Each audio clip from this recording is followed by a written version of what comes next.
Welcome to Know World. Discover facts, evolution, mysteries, and the secrets of our world. एक जीवित प्राणी, उसकी सीमाओं के भीतर स्पेस और टाइम में जो कुछ भी घटता है वो हमारी समझ से, हमारे ज्ञान से कहीं परे है। तो सवाल ये उठता है कि निर्जीव चीजों से सजीव की व्याख्या आखिर हो कैसे सकती है।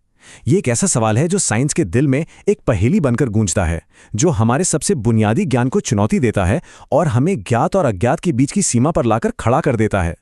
देखिए, जिन विज्ञानों पर हम प्रकृति को समझने के लिए सबसे ज्यादा भरोसा करते हैं, यानी फिजिक्स और केमिस्ट्री, जब बात एक जिंदा सेल के अंदर होने वाली घटनाओं की आती हैं तो वो खामोश हो जाते हैं। उनकी सारी भविष्यवाणियां यहां आकर दम तोड़ देती हैं। ऐसा नहीं है कि उनके नियम गलत हैं, नहीं, बल्कि बात यह है कि उनकी एक सीमा है। एक लिविंग ऑर्गेनिज्म की बनावट ही उन सब चीज़ों से एकदम अलग है जिन्हें फिजिक्स और केमिस्ट्री आज तक समझते आए हैं। तो इस अंतर को समझने के लिए हमें ये देखना होगा कि फिजिक्स दुनिया को देखती कैसे है। ये असल में औसत के नियमों पर बनी है, बहुत बड़ी बड़ी संख्याओं के नियमों पर। इसका सीधा सा मतलब ये है कि ये नियम किसी एक अकेले एटम के अप्रत्याशित बर्ताव की भविष्यवाणी नहीं करते, बल्कि अरबों खरबों एटम्स के एक झुंड का सामूहिक औसत बर्ताव कैसा होगा इसका अंदाजा लगाते हैं। सटीकता और व्यवस्था विशाल पैमाने पर मौजूद अराजकता और अव्यवस्था से ही उभरती है। ये एक पत्थर के लिए सच है, गैस के बादल के लिए सच है, या फिर किसी सितारे के लिए भी सच है। लेकिन एक जिंदा चीज में कहानी बिल्कुल अलग है। यहां पर ऑर्डर डिसऑर्डर से नहीं आता, बल्कि ऑर्डर से ही ऑर्डर बना रहता है। ये एक बिल्कुल ही अलग सिद्धांत है, स्टैटिस्टिकल फिजिक्स की दुनिया से एकदम परे। तो सवाल यह है कि ये फर्क आता कहां से है। ये एटम्स के टाइप में नहीं है, नहीं, बल्कि उनके अरेंजमेंट में है, जिस तरह से उन्हें सजाया गया है। एक जीव के जो सबसे जरूरी हिस्से हैं, वो हिस्से जहां असल में जिंदगी की सारी प्रक्रियाएं चलती हैं, वहां एटम्स की जो बनावट है वो फिजिक्स की दुनिया में आज तक देखी गई किसी भी चीज से बुनियादी तौर पर अलग है। यहां अरबों का औसत कोई मायने नहीं रखता। इसके बजाय यहां एटम्स के छोटे छोटे गिने चुने समूह हैं, शायद 1000 से भी कम, और इन्हीं की आपसी चाल जिंदगी के इस जटिल नाच को कंट्रोल करती है। ये एक ऐसी दुनिया है जहां हर एक एटम की अपनी अहमियत है। तो इस पहेली को सुलझाने के लिए हमें मैटर के एक ऐसे रूप की कल्पना करनी होगी जिसे फिजिक्स ने अब तक पूरी तरह से नजरअंदाज किया है। फिजिक्स के लोग क्रिस्टल्स को अच्छी तरह जानते हैं। वो बहुत ही व्यवस्थित होते हैं, इसमें कोई शक नहीं। लेकिन वो काफी सादे होते हैं, बार बार दोहराए जाने वाले, जैसे कोई साधारण वॉलपेपर हो, एक ही डिजाइन बार बार हमेशा के लिए। उनमें कॉम्प्लेक्सिटी तो है, पर कोई मैसेज नहीं है। अब जरा एक अलग तरह की बनावट की कल्पना कीजिए, किसी राफेल की बनाई हुई शानदार पेंटिंग की तरह। यहां भी एक ऑर्डर है, एक व्यवस्था है, लेकिन ये दोहराव वाली नहीं है। ये एक जटिल, गहरा और सार्थक डिजाइन है, एक कहानी जो उसके धागों में ही बुनी हुई है। इसी को हम कह सकते हैं एक अपीरियोडिक क्रिस्टल, एक ऐसी संरचना जिसमें एक क्रिस्टल की तरह मजबूती और टिकाऊपन तो है, लेकिन साथ ही एक जटिल संदेश को सहेज कर रखने की क्षमता भी है। और यही वो बनावट है जो जिंदगी के बिल्कुल केंद्र में मौजूद है। क्रोमोसोम फाइबर जो हमारी सारी जेनेटिक जानकारी को सहेज कर रखता है, वो ठीक यही चीज है, एक अपीरियोडिक क्रिस्टल। और जैसे ही ये बात समझ में आती है, सब कुछ बदल जाता है। ये हमें जिंदगी को सिर्फ केमिस्ट्री की नजर से नहीं, बल्कि जानकारी, इंफॉर्मेशन की नजर से देखने का एक नया नजरिया देता है। एक ऐसी इंफॉर्मेशन जो मैटर में, पदार्थ में ही लिखी हुई है। ये सिर्फ एक मॉलिक्यूल नहीं है, ये एक ब्लूप्रिंट है, निर्देशों का एक पूरा सेट, एक ऐसी विरासत जो पीढ़ी दर पीढ़ी आगे बढ़ती है और जो एटम्स की जुबान में लिखी गई है। और मजे की बात यह है कि ऑर्गेनिक केमिस्ट्री, जो हमेशा से बड़े और अनोखे मॉलिक्यूल्स की स्टडी करती आई है, वो इस आइडिया के काफी करीब पहुंच चुकी थी। लेकिन फिजिक्स, जो हमेशा बड़ी बड़ी संख्याओं और औसत की दुनिया में खोई रहती थी, वो इस अनोखी बनावट की कल्पना से बहुत बहुत दूर थी। ये पूरी पड़ताल एक सवाल से शुरू होती है, एक बहुत ही साधारण सा लगने वाला सवाल, जिसका जवाब हमें हमारे होने के मतलब तक ले जाता है। तो सवाल ये है कि परमाणु इतने छोटे क्यों होते हैं? सुनने में थोड़ा बचकाना लगता है ना? लेकिन ठहरिए, इस सीधे से सवाल में बहुत कुछ छिपा है। दरअसल ये पैमाने का सवाल है। जरा सोचिए, हमारी दुनिया और एक परमाणु की दुनिया, इनके बीच इतनी बड़ी खाई है कि हमारी कल्पना भी वहां तक पहुंच नहीं पाती। मतलब वो कितने छोटे हैं, इसका अंदाजा लगाना भी नामुमकिन सा है। देखिए, इस पैमाने को समझाने के लिए लॉर्ड कैल्विन ने क्या कमाल की बात कही थी। उन्होंने कहा, मान लीजिए कि आप एक ग्लास पानी में अणुओं को चिन्हित कर सकते हैं, फिर उस पानी को समुद्र में डाल दें। अगर फिर आप समुद्र में से कहीं से भी एक ग्लास पानी निकालते हैं तो आपको उसमें अपने चिन्हित किए हुए लगभग 100 अणु मिलेंगे। सोचिए जरा, पूरी दुनिया के समंदरों में फैलने के बाद भी 100 अणु एक ग्लास में, इतनी ज्यादा संख्या होती है इनकी। इसका मतलब क्या हुआ? इसका मतलब ये हुआ कि हम जिस भी चीज को छूते हैं, चाहे वो कुछ भी हो, उसके अंदर असल में परमाणुओं का एक पूरा ब्रह्मांड बसा हुआ है। ये जो संख्या है, ये इतनी बड़ी है कि हम इसे ठीक से सूझ भी नहीं सकते। और सिर्फ संख्या ही नहीं, आकार भी देखिए। एक परमाणु का साइज पीली रोशनी की जो लहर होती है ना, उसके 5000वें हिस्से के बराबर होता है। इसे ऐसे समझिए कि अगर हम सबसे ताकतवर माइक्रोस्कोप से भी किसी चीज के सबसे छोटे दाने को देखें तो उस नन्हे से दाने में भी अरबों खरबों परमाणु भरे होंगे। तो हम घूम फिरकर वहीं आ जाते हैं, परमाणु इतने छोटे क्यों हैं? पर एक मिनट, क्या ये सवाल ही गलत है? क्या हो अगर हम पूरी तरह से गलत दिशा में देख रहे हों?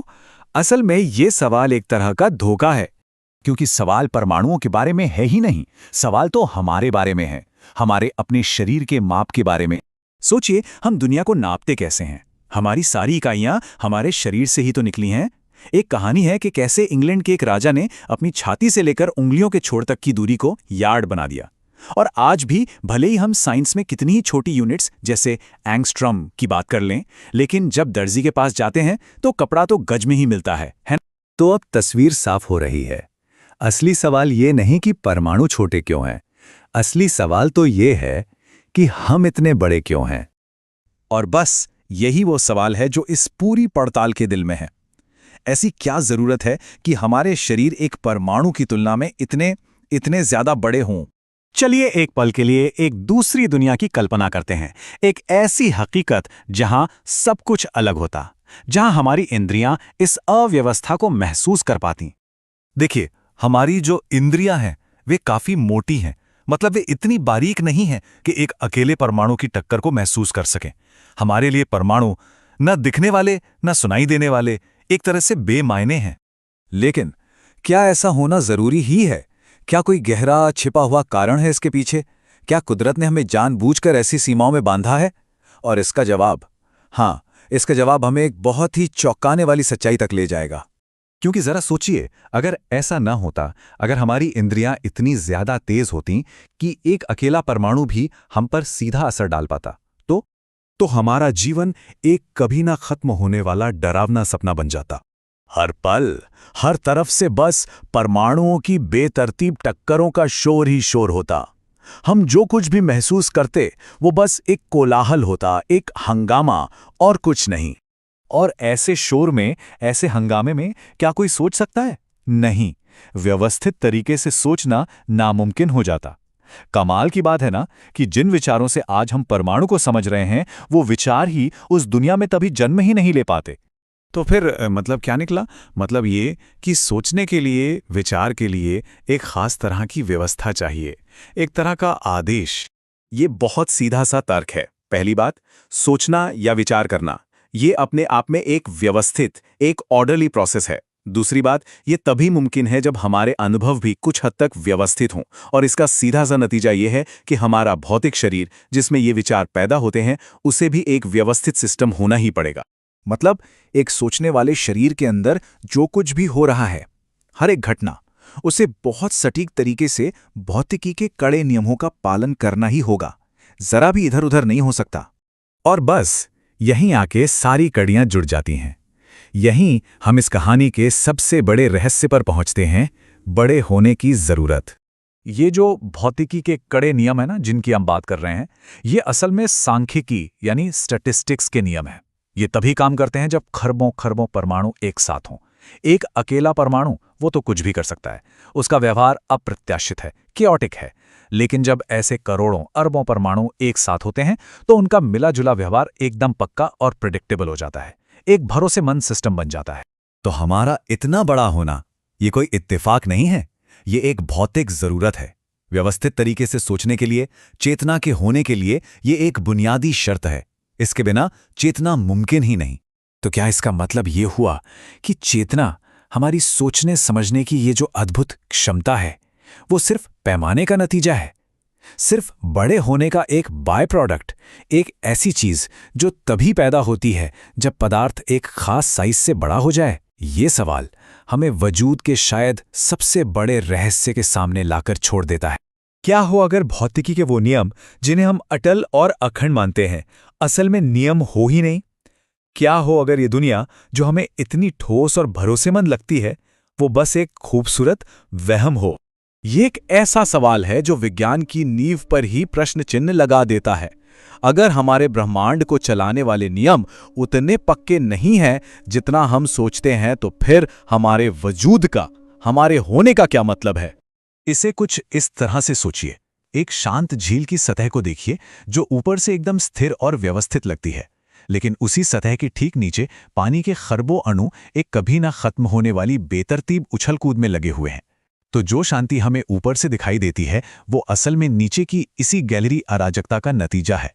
इस रहस्य की तह तक जाने के लिए हमें उसी शांत सतह के नीचे गोता लगाना होगा, एक ऐसी दुनिया में जहां नियम टूट जाते हैं और सिर्फ अराजकता का राज चलता है। हम जा रहे हैं परमाणु के स्तर पर। इस दुनिया में हर एक परमाणु ऊर्जा से भरे एक ऐसे बच्चे की तरह है जो एक पल भी टिककर नहीं बैठता। अब सोचिए कि ऐसे खरबों बच्चे एक ही कमरे में बंद हों। ये पूरी तरह से एक विशृंखला है, एक ऐसा तूफान जो किसी भी तरह के नियम को पनपने ही नहीं देता। और यहीं आकर बात हैरान करने वाली हो जाती है। जब हम एक अकेले परमाणु को देखते हैं तो उसका बर्ताव पूरी तरह से बेतरतीब और अप्रत्याशित होता है, लेकिन जैसे ही हम उनमें से खरबों को एक साथ देखते हैं तो कुछ जादुई होता है। उस अथाह अराजकता के बीच से व्यवस्था उभरती है, एक सांख्यिकीय कानून जन्म लेता है। तो ये होता कैसे है? ये तो एक पहेली जैसा लगता है ना? लेकिन इस पहेली का जवाब हमारी आंखों के ठीक सामने ही छिपा हुआ है। इस विचार को असलियत में काम करते हुए देखने के लिए चलिए एक बहुत ही साधारण से प्रयोग से शुरू करते हैं। हमें बस चाहिए गैस से भरी एक ट्यूब और एक चुंबक। उस ट्यूब के अंदर असल में एक महायुद्ध चल रहा है। एक तरफ है चुंबकीय क्षेत्र जो एक सेनापति की तरह सभी अणुओं को एक कतार में खड़ा करने में लगा है, और दूसरी तरफ है परमाणुओं की वो लगातार बेतरतीब गति जो उन्हें हर मुमकिन दिशा में धकेल रही है। तो इस जंग में जीता कौन है? कोई नहीं, बल्कि हमें एक समझौता देखने को मिलता है, एक हल्की सी औसत दर्जे की व्यवस्था। और इसे समझाने के लिए एक नियम भी है जिसे क्यूरी का नियम कहते हैं। आसान शब्दों में कहें तो अगर आप तापमान कम करते हैं तो अणुओं की वो अराजक उछल-कूद धीमी पड़ जाती है और चुंबक का असर और ज्यादा मजबूत हो जाता है। ये इस बात का एक और सबूत है कि जो व्यवस्था हम देखते हैं वो असल में व्यवस्था और अव्यवस्था के बीच एक लगातार चल रही लड़ाई का ही नतीजा है। कभी-कभी इस छिपी हुई अराजकता की झलक हमें मिल जाती है। ऐसे कुछ पल आते हैं जब पर्दा हट जाता है और हम उस परमाणविक नृत्य को देख पाते हैं जो हर पल हर जगह हो रहा है। अगली बार जब कोहरा देखें तो पानी की एक नन्ही सी बूंद पर गौर कीजिएगा। वो सीधे नीचे नहीं गिरती, वो हवा में नाचती है, हवा के अदृश्य अणुओं से लगातार टकराकर इधर-उधर धकेली जाती है। वो गुरुत्वाकर्षण का पालन तो कर रही है, लेकिन सिर्फ औसतन। सोचिए, एक छोटे से बैक्टीरिया के लिए पानी में तैरना कैसा होगा? ये एक तूफानी समुद्र में एक छोटी सी नाव पर होने जैसा है। पानी के अणु उस पर लगातार बमबारी करते रहते हैं, उसे उछालते रहते हैं, जिससे उसके लिए सीधी दिशा में जाना लगभग नामुमकिन हो जाता है। अब एक और सुराग की तरफ बढ़ते हैं, एक ऐसा सुराग जो हम सबने अपनी आंखों से देखा है, पर शायद उसके पीछे के रहस्य को कभी नहीं समझा। पानी के ग्लास में फैलती रंग की एक बूंद। ये थोड़ा अजीब लगता है ना? रंग के अणु जानबूझकर भीड़ वाली जगह से दूर जाने की कोशिश नहीं कर रहे, वो तो बस यूं ही बेतरतीब घूम रहे हैं, जैसे किसी कमरे में आंखों पर पट्टी बांधे हुए लोग। लेकिन क्योंकि भीड़ वाली जगह पर ज्यादा लोग हैं, तो जाहिर है कि ज्यादातर लोग टकराकर खाली जगह की तरफ ही जाएंगे। ये सब बस संभावना का खेल है जो एक व्यवस्थित बहाव पैदा कर देता है। ये परमाणविक अराजकता इतनी शक्तिशाली है कि हमारे सबसे संवेदनशील उपकरण भी इससे अछूते नहीं रह पाते। इसका मतलब है कि हमारे हर माप में हमेशा एक सीमा होती है कि हम कितने सटीक हो सकते हैं। हम कभी भी पूर्ण निश्चितता तक नहीं पहुंच सकते। तो ये सब हमें किस नतीजे पर लाता है? एक बेहद चौंकाने वाले नतीजे पर, कि जिस वास्तविकता को हम जानते और समझते हैं वो एक अनुमान है, एक अप्रोक्सीमेशन। एक नियम है जो इस अपूर्णता को काबू में रखता है। इसे 1/√n का नियम कहते हैं। असल में ये कहता है कि जितने ज्यादा परमाणु एक साथ काम करते हैं, नियम उतना ही सटीक होता जाता है। इसे आप भीड़ की शक्ति भी कह सकते हैं। 10% की त्रुटि, ये बहुत ज्यादा है। इसका मतलब यह है कि अगर हम सिर्फ 100 परमाणुओं के साथ काम कर रहे हैं तो नतीजे हर बार बहुत अलग अलग होंगे। इस पर एक स्थिर दुनिया तो नहीं बनाई जा सकती। लेकिन जैसे ही कणों की संख्या 10 लाख होती है, तस्वीर पूरी तरह बदल जाती है। त्रुटि लगभग ना के बराबर हो जाती है और नियम अविश्वसनीय रूप से भरोसेमंद बन जाता है। तो अगली बार जब कोई भौतिकी के किसी नियम की बात करे तो याद रखिएगा, वो कोई पत्थर की लकीर नहीं है, वो एक बहुत बहुत अच्छा सुझाव है। और यहाँ कहानी में आखिरी मोड़ आता है। ये अपूर्णता, ये अंतर्निहित अराजकता असल में कोई कमी नहीं है, ये जरूरी है। इसके बिना शायद जीवन का अस्तित्व ही संभव नहीं होता। जीवन को ठीक से काम करने के लिए उसे बड़ा होना पड़ता है। एक जीव को खरबों खरबों परमाणुओं से बना होना चाहिए ताकि उसके आसपास की दुनिया स्थिर और पूर्वानुमानित रहे। हम सब परमाणुओं के एक विशाल समुद्र में तैरते बड़े बड़े जहाज़ों की तरह हैं। हमारी अपनी इंद्रियां जो इस वक्त स्क्रीन को देख रही हैं, वो अलग अलग फोटोन को नहीं देख रही हैं, वो उनका औसत देख रही हैं। हमारा दिमाग लगातार इस अराजक दुनिया से एक व्यवस्थित तस्वीर बना रहा है। हम व्यवस्था के इस भ्रम का अनुभव करने के लिए ही बने हैं। तो सोचिए, अगर पूर्ण व्यवस्था की नींव ही अराजकता है, अगर स्थिरता का जन्म ही अस्थिरता से होता है, तो क्या इसका मतलब ये है कि ब्रह्मांड का सबसे गहरा रहस्य यही है कि कोई रहस्य है ही नहीं, सिर्फ संभावना का एक अंतहीन नृत्य? विज्ञान के केंद्र में एक बहुत ही गहरा सवाल है, एक ऐसी पहेली जो व्यवस्था और अव्यवस्था के बीच की उस महीन सी रेखा पर टिकी हुई है। देखिए, भौतिकी की दुनिया अपने आप में बहुत ही बेतरतीब, बहुत ही अप्रत्याशित है। परमाणु हैं जो बस यूं ही टकराते रहते हैं, बिना किसी नियम के, और फिर भी इसी अराजकता के बीच से, इसी उथल-पुथल से जीवन उभरता है।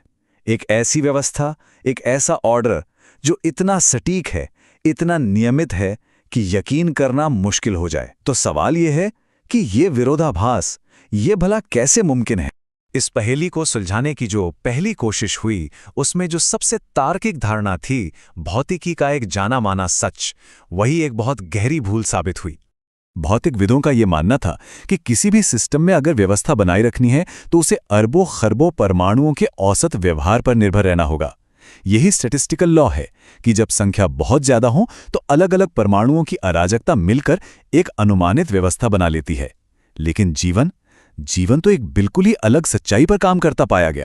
और ये एक क्रांतिकारी खोज थी। जीवन का जो क्रम है वो परमाणुओं के विशाल झुंड से नहीं, बल्कि बहुत ही छोटे सटीक समूहों से तय होता है, इतने छोटे कि सांख्यिकीय नियम उन पर लागू ही नहीं होते। और इसी खोज ने जीव विज्ञान को लेकर हमारी समझ को हमेशा हमेशा के लिए बदल दिया। यहीं से एक नई खोज की शुरुआत हुई। इस जैविक नियम का भौतिक स्रोत क्या है? वो कौन सी बनावट है, कौन सी संरचना है जो जीवन के इस अद्भुत क्रम को नियंत्रित करती है? जवाब की तलाश एक अकेली कोशिका के अंदर शुरू हुई और पता ये चला कि एक पूरे जीवन का खाका, उसकी पूरी बनावट और उसका भविष्य, सब कुछ एक ही निषेचित अंडे की कोशिका के भीतर मौजूद है। और ये खोज और भी गहरी होती गई, कोशिका के बिल्कुल केंद्र में, उसके न्यूक्लियस तक, जहां जीवन का वो महान रहस्य छिपा हुआ था। यहीं पर क्रोमोसोम मिलते हैं, जीवन की इस मास्टर प्लान के भौतिक वाहक। असल में यही वो संरचनाएं हैं जिनमें वो वंशानुगत कोड लिपि लिखी हुई है। एक इंसान में ये पूरी की पूरी कोड लिपि सिर्फ 48 ऐसी संरचनाओं के अंदर सिमटी हुई है जो दो लगभग एक जैसे सेट में बटी होती हैं। ये एक हैरान कर देने वाली छोटी संख्या है, ये देखते हुए कि इसमें कितनी जटिल जानकारी समाई है। ये शब्द इन क्रोमोसोम में बंद नियतिवादी शक्ति को दिखाते हैं। ये कोड इतना सटीक और इतना शक्तिशाली है कि ये सिर्फ प्रजाति ही नहीं, बल्कि एक व्यक्ति की अनगिनत विशेषताओं को भी पहले से ही तय कर देता है। लेकिन ये कोड लिपि, ये सिर्फ एक निष्क्रिय खाका, एक ब्लूप्रिंट भर नहीं है। इसकी भूमिका इससे कहीं ज्यादा गहरी और सक्रिय है। तो क्रोमोसोम जो हैं वो एक ही वक्त में दोहरी भूमिका निभा रहे हैं। सोचिए, वो सिर्फ किसी आर्किटेक्ट का बनाया हुआ नक्शा नहीं है, बल्कि वो खुद वो कारीगर भी हैं जो उस नक्शे को हकीकत में बदलता है। वो सिर्फ कानूनों की एक किताब नहीं है, बल्कि वो खुद वो ताकत भी हैं जो उन कानूनों को लागू करवाती है। तो इससे एक और तार्किक सवाल उठता है, जब एक जीव एक कोशिका से बढ़ के खरबों कोशिकाओं का बन जाता है, तो ये जटिल योजना हर एक कोशिका तक पहुंचती कैसे है? इसका जवाब माइटोसिस नाम की एक बहुत ही सटीक और सुंदर प्रक्रिया में छिपा है। हर बार जब एक कोशिका विभाजित होती है, तो वो पहले अपनी कोड लिपि की एक हूबहू कॉपी बनाती है और फिर उसे अपनी दोनों नई कोशिकाओं में बराबर बराबर बांट देती है। और ये प्रक्रिया अविश्वसनीय रूप से कुशल है। एक पूरी तरह से विकसित मानव शरीर की खरबों कोशिकाएं बनाने के लिए औसतन सिर्फ 50 या 60 कोशिका विभाजनों की ही जरूरत होती है। यहाँ सबसे जरूरी बात है सटीकता। कोड को हर बार बहुत ही सावधानी से कॉपी किया जाता है ताकि ये सुनिश्चित हो सके कि हर नई कोशिका के पास विकास के लिए निर्देशों का पूरा और बिना बदला हुआ सेट मौजूद हो। इस बात के बहुत गहरे मायने हैं कि हर कोशिका के पास कोड की एक पूरी कॉपी होती है। इसे समझने के लिए चलिए एक सैन्य सादृश्य पर विचार करते हैं। जरा एक ऐसे सिस्टम की कल्पना कीजिए जहां सूचना हर किसी तक पहुंची हो, पूरी तरह से। इससे एक बहुत ही बुद्धिमान और समन्वित कार्रवाई संभव हो जाती है। ठीक उसी तरह शरीर की हर कोशिका, चाहे वो त्वचा की हो या दिमाग की, उसके पास जीवन की पूरी योजना होती है। ये सूचना का एक आदर्श वितरण है जो एक जीव को एक संगठित इकाई के रूप में काम करने की शक्ति देता है। लेकिन इस पूरी प्रक्रिया के केंद्र में एक और पहेली छिपी है। हर कोशिका के पास कोड की एक नहीं बल्कि 2 लगभग समान कॉपियां होती हैं, और इस दोहरेपन को हर विभाजन के दौरान बड़ी सावधानी से बनाए रखा जाता है। और ये हमें एक गहरे सवाल पर लाकर छोड़ देता है। अगर कोड की एक कॉपी ही काफी है, तो फिर इस लगातार और जटिल दोहराव का आखिर उद्देश्य क्या है? ये एक ऐसा रहस्य है जो जीवन के कोड के केंद्र में छिपा है और हमें याद दिलाता है कि समझने के लिए अभी भी बहुत कुछ बाकी है। जीवन, उसके अस्तित्व के केंद्र में एक बहुत ही गहरा राज छिपा है। एक ऐसा गुप्त कोड जो जिंदगी के हर पहलू पर काबू रखता है और पीढ़ी दर पीढ़ी खामोशी से आगे बढ़ता जाता है। और यहीं से विरासत की वो पहेली शुरू होती है। आखिर ये कैसे मुमकिन है? इतनी सटीक, इतनी अचूक प्रक्रिया जिसमें कभी कोई गलती नहीं होती। ये कुदरत का एक, कह सकते हैं, एक बुनियादी नियम है। माता पिता से मिलने वाली विरासत का एक ऐसा अटल सच जो हमेशा आधा आधा ही होता है। बिल्कुल आधा, हमेशा। अब देखिए, हमारे शरीर के अंदर सारी कोशिकाएं एक जैसी नहीं बनाई जाती। उनमें से कुछ को एक बहुत ही खास और जरूरी मकसद के लिए चुना जाता है। इन्हें जनन कोशिकाएं कहते हैं। ये शरीर के बाकी हिस्सों से बिल्कुल अलग रहती हैं, मानो इन्हें बचा कर रखा गया हो, और इन्हीं के भीतर अगली पीढ़ी की चाबी बंद होती है, बस सही वक्त का इंतजार करती हुए। और अब कहानी उस सबसे जरूरी प्रक्रिया पर आती है। एक ऐसा विभाजन जिसके मायने बहुत गहरे हैं, एक ऐसा पल जो पूरी विरासत को तय कर देता है। कहा जाता है प्रजनन की प्रक्रिया में जो सबसे जरूरी और असल में जो सबसे निर्णायक घटना है वो निषेचन नहीं बल्कि अर्धसूत्री विभाजन है। यानी फर्टिलाइजेशन से भी ज्यादा जरूरी है क्रोमोसोम्स का आधा होना। तो ज्यादातर शारीरिक कोशिकाएं डिप्लॉयड होती हैं, मतलब एक ऐसी कोशिका जिसमें क्रोमोसोम्स के 2 पूरे सेट होते हैं, एक मां से मिला हुआ और एक पिता से। ये वो शुरुआती स्थिति है उस बड़े विभाजन से ठीक पहले की। और फिर उस निर्णायक विभाजन के बाद जो मिलता है वो है हैप्लॉइड कोशिका। एक ऐसी कोशिका जिसके पास सिर्फ आधी जेनेटिक जानकारी होती है, यानी क्रोमोसोम का बस एक सेट। तो फर्क बिल्कुल साफ है। एक तरफ है डिप्लॉयड यानी पूरी स्क्रिप्ट जो हमारी आम शारीरिक कोशिकाओं में होती है, और दूसरी तरफ है हैप्लॉइड यानी बस एक कॉपी। ये मिलती है स्पर्म और एग सेल्स में, एक में क्रोमोसोम्स के 2 सेट और दूसरे में सिर्फ एक। और बस यही है अर्धसूत्री विभाजन या मियोसिस, एक ऐसा विभाजन जो संख्या को कम कर देता है। क्रोमोसोम्स का वो जोड़ा बड़ी ही सटीकता से अलग होकर 2 अकेले सेट में बंट जाता है। लेकिन कुदरत की कहानी में कुछ बड़े ही अजीब और मजेदार मोड़ भी हैं। कुछ ऐसे अपवाद जो क्रोमोसोम्स के इस अकेले सेट की ताकत को और भी मजबूत कर देते हैं। तो सवाल ये उठता है कि क्या कोई जीव सिर्फ एक कोड स्क्रिप्ट के साथ जिंदा रह सकता है? इसका जवाब चौंकाने वाला है। नर मधुमक्खी, उसका कोई पिता नहीं होता। वो एक ऐसे अंडे से पैदा होती है जो कभी फर्टिलाइज ही नहीं हुआ, एक हैप्लॉइड अंडे से। और ये अकेला उदाहरण नहीं है। कुछ पौधों में तो ये दोनों स्क्रिप्ट्स यानी डिप्लॉइड और हैप्लॉइड अपनी अपनी अलग जिंदगी जीती हैं। इसे कहते हैं पीढ़ियों का एकांतरण। जैसे मॉस यानी काई का जीवन चक्र, इसकी शुरुआत होती है एक डिप्लॉइड पौधे से जो मियोसिस के जरिए बीजाणु बनाता है।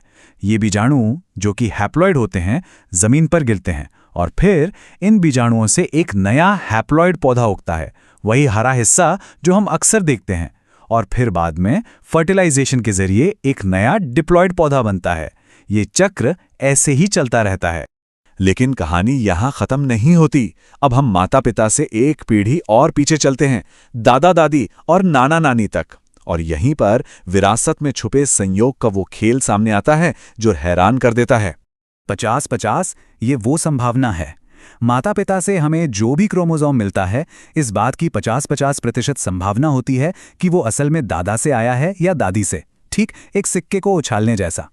इसे ऐसे समझिए, जब एक पिता में मेयोसिस होता है तो वो अपने बच्चे को जो भी क्रोमोसोम देता है वो या तो उसके पिता की हूबहू नकल होता है या फिर उसकी मां की, और इसका फैसला पूरी तरह से संयोग पर टिका होता है। तो इस लॉटरी के नियम कुछ ऐसे हैं। माता पिता से क्या मिलेगा ये तो तय है, लेकिन दादा दादी या नाना नानी से क्या मिलेगा ये पूरी तरह से रैंडम है। इंसानों में क्रोमोसोम्स के 24 जोड़े होते हैं और हर जोड़े के लिए ये 50-50 का चांस अलग होता है। एक क्रोमोसोम का नतीजा किसी दूसरे पर कोई असर नहीं डालता। तो फिर विरासत क्या है? क्या ये पहले से लिखी हुई कोई नियति है या फिर संयोग का एक खेल? किसी भी माता पिता के शरीर के अंदर एक प्रक्रिया शुरू होती है, एक ऐसी प्रक्रिया जिसमें उनके पुरखों यानी दादा दादी से मिली विरासत आपस में घुल मिल जाती है। एक वक्त था जब ये माना जाता था कि गुणसूत्र यानी वो धागे जो इस विरासत को सहेजते हैं, वो अगली पीढ़ी में पूरे के पूरे बिना किसी फेर बदल के चले जाते थे। मतलब ये सोचा जाता था कि कोई एक गुणसूत्र या तो पूरी तरह दादा का होगा या फिर पूरी तरह दादी का, एक सीधी सादी लॉटरी की तरह। लेकिन सच तो इससे कहीं ज्यादा पेचीदा है। ये विरासत अगली पीढ़ी तक पहुंचे उससे ठीक पहले कोशिका के घने अंधेरे में कुछ बहुत ही हैरत अंगेज होता है। इस प्रक्रिया में एक जैसे दिखने वाले गुणसूत्र एक दूसरे के बेहद करीब आते हैं और इस करीबी के दौरान वो सिर्फ एक दूसरे के बगल में नहीं रहते, बल्कि कभी-कभी वो अपने कुछ हिस्सों का एक गुप्त आदान प्रदान कर लेते हैं। इसी अदला बदली को क्रॉसिंग ओवर का नाम दिया गया है। यही वो प्रक्रिया है जो उस पुरानी धारणा को तोड़ देती है और पुरखों से मिले गुणों का एक बिल्कुल नया मेल तैयार करती है। और ये जो अदला बदली है, ये भले ही बेतरतीब सी लगे, पर हैरानी की बात यह है कि यही हमें एक छिपे हुए क्रम को समझने की चाबी देती है। इस आदान प्रदान को देखकर एक ऐसा नक्शा बनाया जा सकता है जो अब तक अनदेखा था। ये घटनाएं जितनी बार होती हैं, वो हमारी विरासत की बनावट के पीछे छिपे एक गुप्त तर्क को उजागर करती हैं। देखिए, दो गुण एक गुणसूत्र पर जितनी पास होंगे, इस अदला बदली में उनके अलग होने की गुंजाइश उतनी ही कम हो जाती है। और बस इसी एक बात ने हमें एक आनुवांशिक नक्शा बनाने की ताकत दे दी। तो अब सवाल ये उठता है कि हम आखिर किस चीज का नक्शा बना रहे हैं? विरासत की ये बुनियादी इकाई आखिर है क्या? असल में आंखों के रंग जैसा कोई गुण वो बुनियादी इकाई नहीं है। असली ध्यान गुण पर नहीं, बल्कि उस जगह पर है जहां गुणों के बीच चुनाव किया जाता है। मतलब हम जो देखते हैं जैसे नीली आंखें या भूरी आंखें, वो एक गुण है, लेकिन गुणसूत्र पर जो हम ढूंढते हैं वो है लोकस, यानी वो जगह जहां ये तय होता है कि इन दोनों में से कौन सा गुण दिखेगा। गुणसूत्र पर वो भौतिक स्थान मौजूद है जहां एक खास अंतर को कोड किया जाता है, और यही भौतिक वाहक, विरासत का यही एजेंट जीन कहलाता है। तो अब हमारी खोज इस जीन के असली आकार की तरफ मुड़ती है, और इसका जवाब एक बहुत गहरे रहस्य को उजागर करता है। दो बिल्कुल अलग अलग तरीके अपनाए गए, एक ब्रीडिंग के प्रयोगों से और दूसरा सीधे माइक्रोस्कोप से। और दोनों ही जांचें एक ऐसे नंबर पर आकर मिलती हैं जो लगभग नामुमकिन सा लगता है। एक घन जिसकी एक भुजा सिर्फ 300 एंगस्ट्रॉम की हो।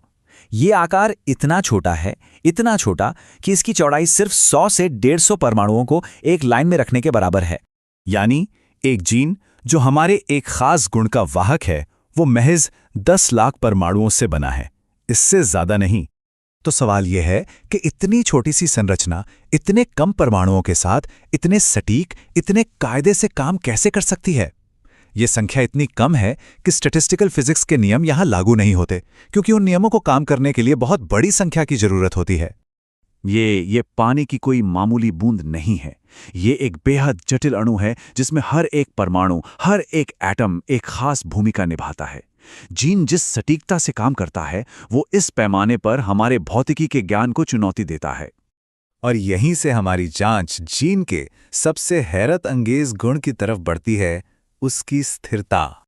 ये किसी एक व्यक्ति का पूरा 4 डायमेंशनल पैटर्न है जो पीढ़ियों तक बिना किसी बदलाव के बार बार बनता रहता है। सिर्फ 2 कोशिकाओं के केंद्रक में रखा गया ये कोड न सिर्फ पीढ़ियों तक बल्कि सदियों तक स्थिर बना रहता है।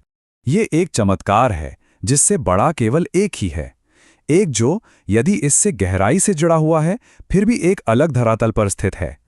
मेरा मतलब है ये तथ्य कि हम जिनका संपूर्ण अस्तित्व पूरी तरह से इसी तरह के एक अद्भुत ताने बाने पर आधारित हैं, फिर भी इसके बारे में काफी ज्ञान प्राप्त करने की शक्ति रखते हैं। जीव विज्ञान की कहानी एक ऐसे विचार से शुरू होती है जो इसकी बुनियाद में था। देखने में तो ये बुनियाद बड़ी मजबूत थी, पर उसमें एक बहुत ही महीन लेकिन गहरी दरार छिपी हुई थी। ये डार्विन का विचार था कि प्रकृति छोटे छोटे लगातार होने वाले बदलावों को चुनकर धीरे धीरे नई प्रजातियां गढ़ती है। विकास का इंजन यही था, परिवर्तन की कहानी यही थी। लेकिन ये कहानी सच नहीं थी। विकास का वो इंजन असल में कुछ और ही था। इस सच का पर्दाफाश करने के लिए एक मामूली सा तजुर्बा ही काफी था। जौ के खेत में सिर्फ सबसे लंबी बालियों वाले पौधों को चुना गया और उन्हें अगली पीढ़ी के लिए बो दिया गया। डार्विन के हिसाब से अगली फसल की औसत लंबाई बढ़ जानी चाहिए थी, लेकिन ऐसा कुछ नहीं हुआ। अगली पीढ़ी बिल्कुल वैसी ही थी। वो छोटे छोटे बदलाव अगली पीढ़ी तक पहुंच ही नहीं रहे। मतलब प्रकृति का चुनाव बेअसर था।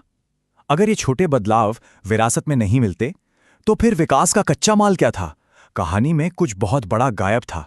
तो सवाल ये था कि बदलाव आखिर आता कहां से है? अगर कहानी धीमी और क्रमिक नहीं थी, तो फिर इसका मतलब था कि सच कहीं ज्यादा नाटकीय था, कहीं ज्यादा क्रांतिकारी। और फिर जवाब मिला एक वनस्पति शास्त्री ह्यूगो डी व्रीज की खोज के जरिए। उन्होंने देखा कि बदलाव धीरे धीरे नहीं होते, वो अचानक आते हैं, एक झटके में, एक छलांग में। उन्होंने इस छलांग को एक नाम दिया, म्यूटेशन, यानी आनुवंशिक पदार्थ में एक अचानक आया बदलाव जिसमें बीच का कोई पड़ाव नहीं होता। ये छलांग इतने अचानक, इतनी अनोखी थी कि इसकी तुलना फिजिक्स की दुनिया की सबसे अजीब थ्योरी से की गई। जैसे कोई कण एक जगह से गायब होकर पलक झपकते ही दूसरी जगह पहुंच जाए। इसे जीव विज्ञान का क्वांटम लीप कहा गया। तो विकास का असली इंजन अब सामने था। सब कुछ एक म्यूटेशन से शुरू होता था, एक अचानक आई छलांग से। और जौ के खेत के उन छोटे मोटे बदलावों के बिल्कुल उलट ये नया गुण पूरी तरह से विरासत में मिलता था, पक्का और सच्चा।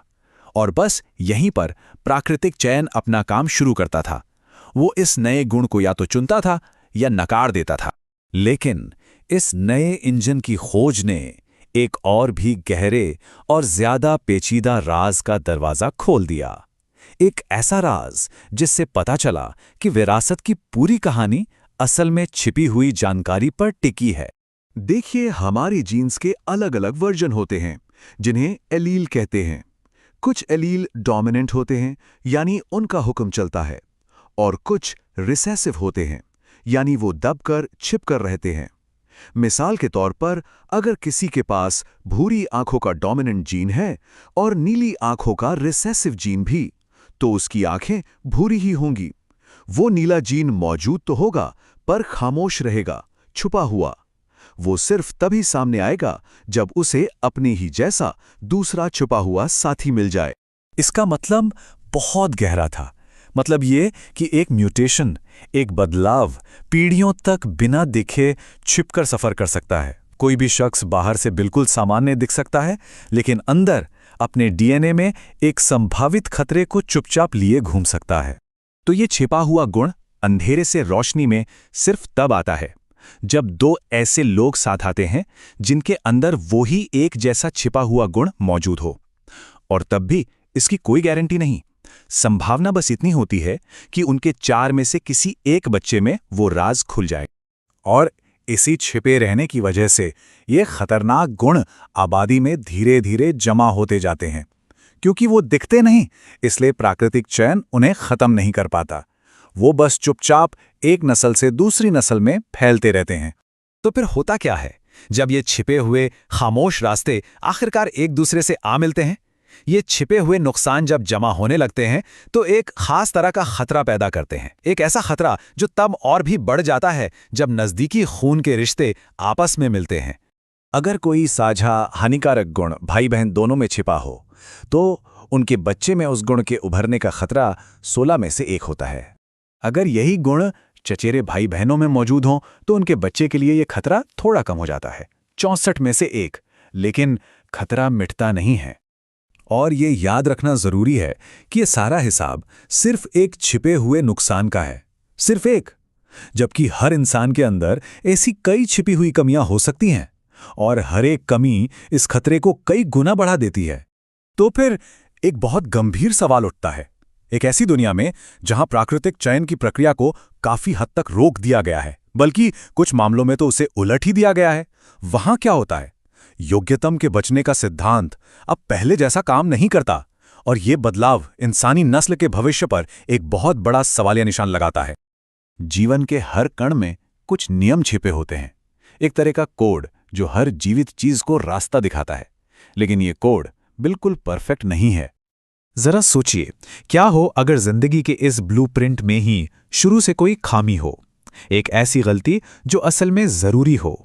तो हर जीवित चीज के अंदर नियमों का एक छिपा हुआ सेट होता है। ये वो जानकारी है जो पीढ़ी दर पीढ़ी आगे बढ़ती है और इसमें होता यह है कि एक निर्देश दूसरे पर पूरी तरह हावी हो सकता है, उसे इस तरह दबा देता है जैसे वो कभी था ही नहीं। ये एक तरह का पावर गेम है जो हमारे वजूद की बिल्कुल बुनियाद में चलता है। लेकिन कभी-कभी ये नियम भी बड़े अजीब तरीकों से टूट जाते हैं। जैसे जब एक गहरे लाल स्नैपड्रैगन फूल को एक सफेद फूल के साथ मिलाया जाता है तो जो नया फूल खिलता है वो लाल नहीं होता, नहीं, बल्कि वो गुलाबी होता है। एक परफेक्ट मिक्सचर। ये तो उन नियमों को सीधी सीधी चुनौती है। और इन नियमों को समझने वाला पहला इंसान कोई बहुत बड़ा साइंटिस्ट नहीं था, बल्कि एक अकेला मठाधीश था जो एक मठ के शांत बगीचे में चुपचाप अपना काम कर रहा था। बात है साल 1866 की। ग्रेगर मेंडल ने वंशानुक्रम के नियमों का खुलासा करते हुए अपना रिसर्च पेपर छापा और दुनिया ने इसे देखा तक नहीं, नजरअंदाज कर दिया। साल बीतते गए। 1884 में मेंडल की मौत हो गई और उनकी वो असाधारण खोज मानो उनके साथ ही दफन हो गई। फिर करीब करीब आधी सदी की खामोशी के बाद साल 1900 में किसी धूल भरी अलमारी से उस भूले हुए सच को फिर से खोजा गया और बस उसी एक पल में एक पूरे नए विज्ञान का जन्म हुआ। मेंडल के नियमों ने ये तो बता दिया कि गुण एक पीढ़ी से दूसरी पीढ़ी में कैसे जाते हैं, पर यह नहीं बताया कि एकदम नए गुण आते कहां से हैं। और यहीं से कहानी में एक और गहरा मोड़ आता है और हमारी मुलाकात होती है म्यूटेशन से, यानी कोड में होने वाला एक अचानक बदलाव। देखने में ये एक रैंडम गलती लगती है, एक खामी, पर असल में यही कहानी का सबसे जरूरी हिस्सा है। जिंदगी के विकास को एक बहुत बड़े कारखाने की तरह समझिए। अगर कुछ बेहतर बनाना है तो नए आइडियाज को एक एक करके आजमाना पड़ता है। अगर एक ही साथ बहुत सारे बदलाव कर दिए जाएं तो पूरा सिस्टम ही ढह जाएगा। इसीलिए म्यूटेशन, जो विकास के लिए इतना जरूरी है, उसे एक दुर्लभ घटना ही होना चाहिए। प्रकृति इस बदलाव को बहुत सावधानी से और बहुत धीरे धीरे करती है, लेकिन फिर इंसानों ने दखल दिया। हमने इस नेचुरल प्रोसेस को जबरदस्ती तेज करने का एक तरीका खोज निकाला। एक्सरे के संपर्क में आते ही म्यूटेशन की कुदरती दर इतनी भयानक रूप से बढ़ जाती है कि प्रकृति का बनाया वो नाजुक संतुलन हमेशा के लिए टूट जाता है। अचानक से ये जो दुर्लभ कुदरती घटना थी, उसे जबरदस्ती करवाया जा सकता था और इस तेजी में इसके गहरे राज भी खोलने लगे। उस अफरा तफरी के अंदर भी एक छिपा हुआ ऑर्डर था। वैज्ञानिकों ने दो बहुत ही सरल लेकिन गहरे नियम खोजे। पहला, ये कि म्यूटेशन की संख्या रेडिएशन की डोज के सीधे अनुपात में होती है। मतलब ये कोई धीरे धीरे जमा होने वाला असर नहीं है, बल्कि एक ही झटके का वार है। और दूसरा नियम, ये घटना एक बहुत ही छोटे और सटीक निशाने पर होती है। ये एक आयोनाइजेशन है, यानी एनर्जी का एक कण एक छोटी सी गोली की तरह सेल के अंदर एक खास नन्हे से टारगेट से जाकर टकराता है। और ये टारगेट कितना छोटा है? अंदाजा है कि ये सिर्फ करीब 1000 एटम से बना है। सोचिए, एक सब एटॉमिक लेवल पर होने वाली कितनी सटीक घटना, जहां सिर्फ एक टक्कर जिंदगी के कोड को हमेशा के लिए बदल सकती है। इस ताकत के साथ एक बहुत गंभीर चेतावनी भी आई। एक ऐसा ख्याल जो वाकई में परेशान करने वाला था। इंसानियत को धीरे धीरे अनचाहे छिपे हुए म्यूटेशन से संक्रमित करने की कोई भी संभावना चिंता का विषय होनी चाहिए। और ये हमें एक बहुत बेचैन करने वाले सवाल के साथ छोड़ जाता है। हमारे अपने कोड के अंदर और कौन-कौन से छिपे हुए खतरे मौजूद हैं जो बस बाहर आने का इंतजार कर रहे हैं? आनुवंशिकता का क्वांटम किला। सदियों तक एक खास निशानी जो राजाओं के खून में बहती रही, एक पीढ़ी से दूसरी पीढ़ी तक बिना किसी बदलाव के। इतिहास में इसे एक नाम दिया गया, हैब्सबर्गर लिप्पे। निचले होंठ की एक अजीब सी बनावट जो एक पूरे शाही खानदान की पहचान बन गई। ये सिलसिला टूटा नहीं। 16वीं सदी के एक पुरखे से शुरू होकर 19वीं सदी के वंशज तक पीढ़ी दर पीढ़ी ये निशानी चलती रही। और कमाल की बात यह है कि ये सब हो रहा था एक बहुत ही छोटी माइक्रोस्कोपिक लेवल पर। वही जीन की बनावट शरीर की 37 डिग्री की गर्मी में सदियों तक बिना बिगड़े वैसी की वैसी बनी रही। तो सवाल ये उठता है कि आखिर ये हुआ कैसे? परमाणुओं से बनी इतनी नाजुक सी चीज समय की उथल-पुथल और गर्मी के थपेड़ों के बीच खुद को बर्बाद होने से कैसे बचा सकती थी? और ये सवाल सिर्फ बायोलॉजी का नहीं था। असल में ये फिजिक्स की एक बहुत बड़ी पहेली थी। 19वीं सदी के वैज्ञानिकों के लिए एक ऐसा सिरदर्द जिसका उनके पास कोई जवाब ही नहीं था। उस जमाने के किसी भी साइंटिस्ट से पूछते तो उनके लिए ये किसी जादू से कम नहीं था। देखिए, वो गर्मी और गति के जिन नियमों को जानते थे, उनके हिसाब से तो हर चीज को वक्त के साथ बिखर जाना चाहिए, खत्म हो जाना चाहिए। तो फिर ये जीन कैसे बच रहा था? एक तरफ थी क्लासिकल फिजिक्स की दुनिया, जहां सब कुछ लगातार बदल रहा था, गर्मी की वजह से टूट फूट रहा था, और दूसरी तरफ था ये जीन जो एकदम सटीक था, अपनी जगह पर अड़ा हुआ और जिसकी स्थिरता समझ से बाहर थी। ये दो अलग अलग दुनियाएं थीं जो एक साथ मौजूद थीं।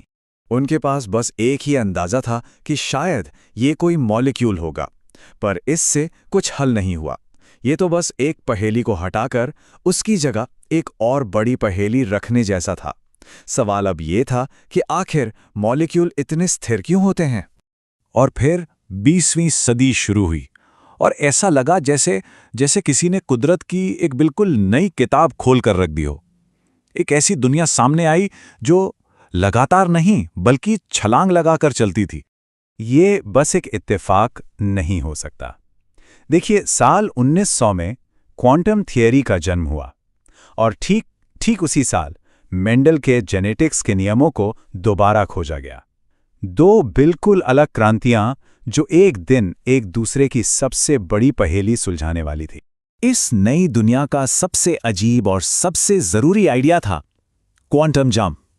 इसका सीधा सा मतलब ये था कि बहुत छोटी चीजें एक हालत से दूसरी हालत में धीरे धीरे नहीं बदलती, वो अचानक से एक झटके में छलांग लगाती हैं।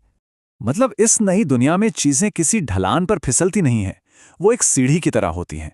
आप या तो पहले पायदान पर हो सकते हैं या दूसरे पर, बीच में हवा में कहीं नहीं। जिसे हम लगातार होना समझते थे वो बस एक धोखा था, हकीकत तो टुकड़ों में बटी हुई थी। और बस इसी एक आइडिया ने मॉलिक्यूल्स की स्थिरता का राज खोल दिया। इसी ने बताया कि परमाणु मिलकर इतने मजबूत और टिकने वाले स्ट्रक्चर कैसे बना लेते हैं। पता चला कि एक मॉलिक्यूल सिर्फ एटम्स का एक ढेर नहीं है। नहीं, ये एक ऐसा सिस्टम है जो अपनी खास बनावट में जैसे किसी क्वांटम ताले से बंध हो। तो ये क्वांटम ताला ये काम कैसे करता है? मान लीजिए कोई मॉलिक्यूल अपनी सबसे आराम वाली यानी सबसे कम एनर्जी वाली हालत में बैठा है। अब अगर आप उसे बदलना चाहते हैं तो उसे धक्का देकर एक ऊंची एनर्जी वाली हालत में पहुंचाना होगा, और यही है असली खेल। उस छलांग के लिए एक खास मात्रा में एनर्जी चाहिए, एक फिक्स्ड अमाउंट। उससे कम में कुछ नहीं होगा। तो चलिए अब इस क्वांटम ताले के आइडिया को लेकर हम वापस चलते हैं अपनी उस पुरानी पहेली पर, जीन के उस मजबूत किले पर, और देखते हैं कि समय, तापमान और अमरता का ये खेल कैसे काम करता है। हमारे शरीर के अंदर की गर्मी वो लगातार बेतरतीब ढंग से इस स्ट्रक्चर को तोड़ने की कोशिश कर रही है। हर पल, हर लम्हा वो उस क्वांटम ताले पर दस्तक दे रही है उसे तोड़ने के लिए। और यहीं पर इस पहेली का आखिरी और सबसे जरूरी टुकड़ा सामने आता है। इसे कहते हैं टाइम ऑफ एक्सपेक्टेशन या प्रतीक्षा का समय। ये और कुछ नहीं, बस वो औसत समय है जो गर्मी की किसी रैंडम लहर को इतनी ताकत जमा करने में लगता है कि वो उस क्वांटम ताले को खोल सके। और ये इंतजार कितना लंबा होगा, ये सिर्फ एक बहुत जरूरी रेशियो पर निर्भर करता है। रेशियो इस बात का कि ताला तोड़ने के लिए एनर्जी चाहिए कितनी और शरीर की गर्मी के पास असल में एनर्जी है कितनी। तो सोचिए, अगर ताला तोड़ने के लिए जरूरी एनर्जी हमारे शरीर की गर्मी से सिर्फ 30 गुना ज्यादा हो तो यह बदलाव कितनी देर में होगा? सिर्फ 1 सेकंड का 10वां हिस्सा, मतलब लगभग फौरन। लेकिन अगर हम इस रेशियो को बस थोड़ा सा बढ़ाकर 50 गुना कर दें तो जानते हैं इंतजार का समय कितना हो जाएगा? वो बढ़कर हो जाता है 16 महीने। और अगर जरूरी एनर्जी गर्मी की एनर्जी से सिर्फ 60 गुना ज्यादा हो, तब इंतजार का यह समय पहुंच जाता है 30,000 साल। और यही था हैब्सबर्गर लिप्पे का राज। जीन का स्ट्रक्चर एक ऐसे क्वांटम ताले में बंद था जिसे तोड़ने के लिए शरीर की गर्मी को हजारों साल का इंतजार करना पड़ता। तो अगर जिंदगी का जो सबसे बुनियादी कोड है वो क्वांटम मैकेनिक्स की इस गहरी रहस्यमयी भाषा में लिखा गया है, तो फिर सोचिए इसमें अभी और कितने राज खुलने बाकी हैं। हर अणु अपने आसपास के अणुओं से टकरा रहा है, ऊर्जा ले रहा है, ऊर्जा दे रहा है। ये एक कभी न खत्म होने वाली उथल-पुथल है, एक अथक आणविक तूफान। तो इस लगातार कोलाहल के बीच एक बहुत बड़ा सवाल खड़ा होता है। आनुवंशिक कोड जैसी जटिल और नाजुक संरचनाएं जो असल में जीवन को बनाती हैं, वो इस उथल-पुथल के सामने स्थिर कैसे रहती हैं? इस हिसाब से तो उन्हें हर पल बिखर जाना चाहिए। लेकिन ऐसा होता नहीं है। वे टिकी रहती हैं और उनका ये स्थायित्व किसी मजबूत ढाल की वजह से नहीं है। इसका राज एक बहुत ही गहरे, एक बुनियादी से सिद्धांत में छिपा है। एक ऐसा सिद्धांत जो आंकड़ों और संभावना की भाषा में लिखा गया है। और उस रहस्य की चाबी ये समीकरण है। ये सिर्फ अक्षर और निशान नहीं है, ये वो कानून है जो बताता है कि कैसे व्यवस्था इस उथल-पुथल पर जीत हासिल करती है। अगर आसान भाषा में कहें तो ये समीकरण बस ये बताता है कि किसी अणु को टूटने के लिए सही मात्रा में ऊर्जा पाने के लिए औसतन कितना लंबा इंतजार करना पड़ता है। तो स्थायित्व असल में एक बहुत लंबे इंतजार का खेल है। इस समीकरण के दिल में एक बहुत ही ताकतवर गणितीय आइडिया है, और ये कोई इत्तेफाक नहीं है, बल्कि स्टैटिस्टिकल हीट थ्योरी का एक बुनियादी नियम है जो बार बार हर जगह दिखाई देता है। और इस आइडिया की ताकत हैरान करने वाली है। मतलब अगर ऊर्जा की रुकावट में जरा सा भी इजाफा होता है तो इंतजार का समय बेहिसाब बढ़ जाता है, अरबों खरबों साल तक। और यही बात स्थायित्व को एक ही साथ नाजुक भी बनाती है और अविश्वसनीय रूप से मजबूत भी। इसे ऐसे समझिए कि ये कायनात हर एक सेकंड में लगभग 100 खरब बार उस अणु को तोड़ने की कोशिश करती है। हर सेकंड 100 खरब मौके, लेकिन वो अणु टिका रहता है। मगर ये आसान सी दिखने वाली तस्वीर असल में अधूरी है। कहानी में एक मोड़ है। पहली बात तो ये कि अणु कभी स्थिर नहीं होता। वो लगातार कांपता रहता है, जैसे उसके अंदर कोई तेज रफ्तार वाली लहरें दौड़ रही हों, एक लगातार गुनगुनाहट की तरह। और ऐसा लगता है कि ये लगातार होती हलचल स्थायित्व की पहेली को और मुश्किल बना देती है। पर असल में ये कंपन, ये जो बैकग्राउंड का शोर है, उसका असली राज से कोई लेना देना नहीं है। असली जवाब कहीं और छिपा है। ये आणविक दुनिया की एक ज्यादा गहरी और ज्यादा पेचीदा खूबी में छिपा है।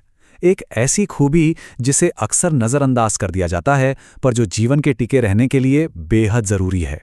और इस खूबी का नाम है आइसोमेरिज्म। आइसोमर्स ऐसे अणु होते हैं जो बने तो बिल्कुल एक जैसे परमाणुओं से होते हैं, लेकिन उन्हें जोड़ने का, उन्हें सजाने का तरीका अलग होता है। और बड़े अणुओं की दुनिया में ये कोई अनोखी बात नहीं, बल्कि एक आम नियम है। जैसे प्रोपिल अल्कोहल का ये उदाहरण देखिए। दोनों में परमाणु बिल्कुल एक जैसे हैं, उतनी ही संख्या में है, लेकिन उनकी बनावट, उनका अरेंजमेंट अलग है। और इसी वजह से ये दोनों पूरी तरह से अलग और स्थिर पदार्थ बन जाते हैं। इनकी खूबियां भी एक दूसरे से बिल्कुल जुदा हैं।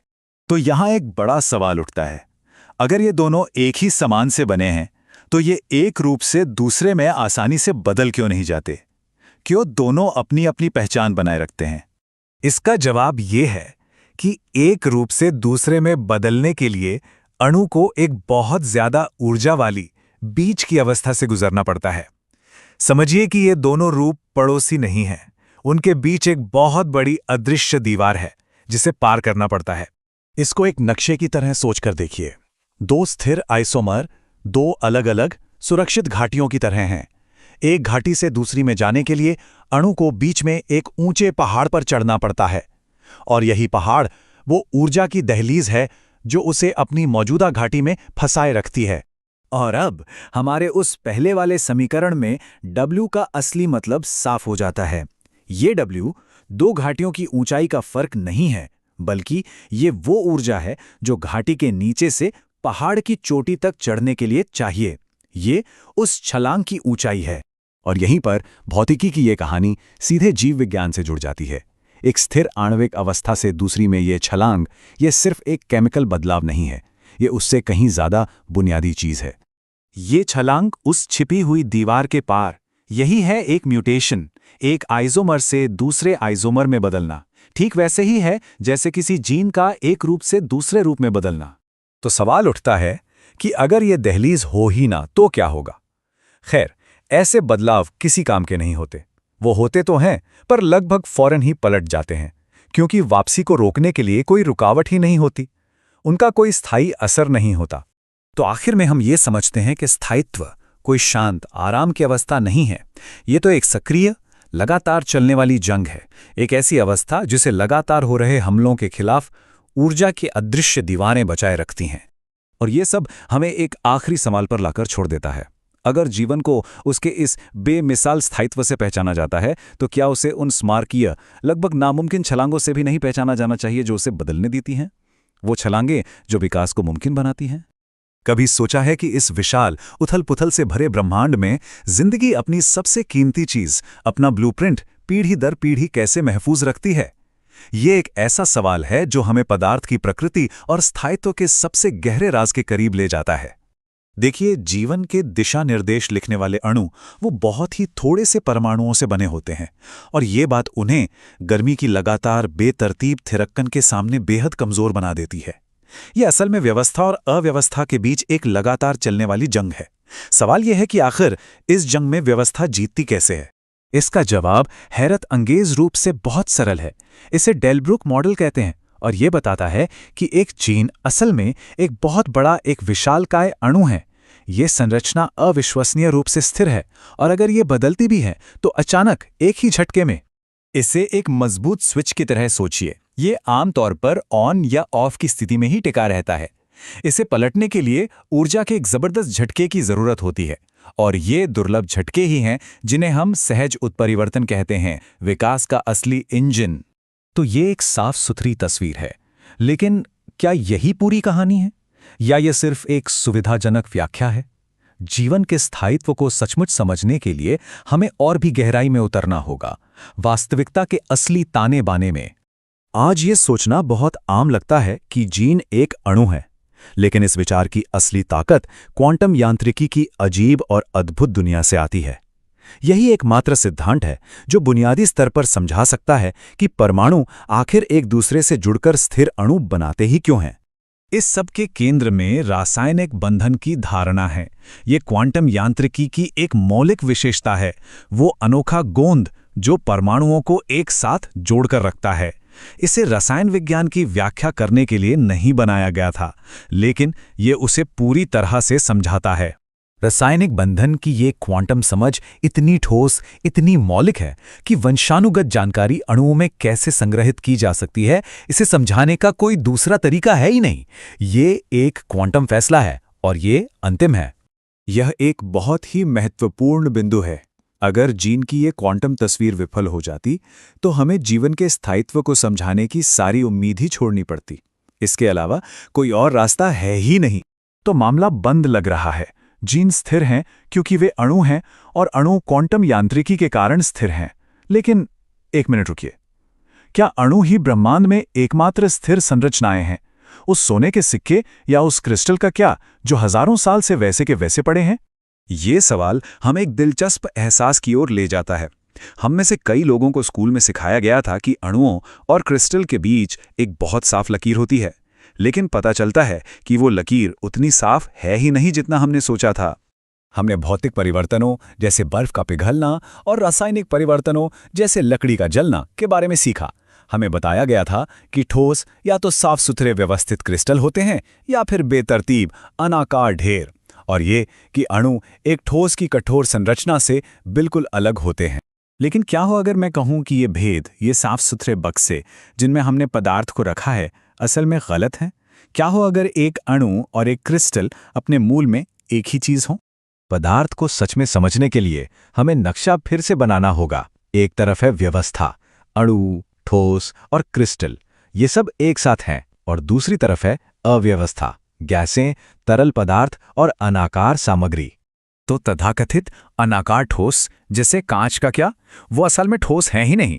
वे बस अविश्वसनीय रूप से गाढ़े, धीमी गति से बहने वाले तरल हैं। उन्हें सर्दियों में जमे हुए शहद की तरह समझें, जो इतना चिपचिपा है कि ठोस लगता है। एक यादगार कहानी है। पहले विश्व युद्ध के बाद वियना में कॉफी के विकल्प के रूप में एक डामर जैसा पदार्थ बेचा जाता था। वो इतना कठोर था कि उसे तोड़ने के लिए छेनी की जरूरत पड़ती थी। फिर भी अगर उसे कुछ दिनों के लिए एक बर्तन में छोड़ दिया जाए तो वो एक तरल की तरह व्यवहार करता था और बर्तन के निचले हिस्से में कसकर भर जाता था। तो मुख्य बात यह है, एक सच्चा, ठोस, एक निश्चित व्यवस्थित संरचना वाला पदार्थ हमेशा एक क्रिस्टल होता है। बाकी सब कुछ बस एक बहुत बहुत धीमा तरल है।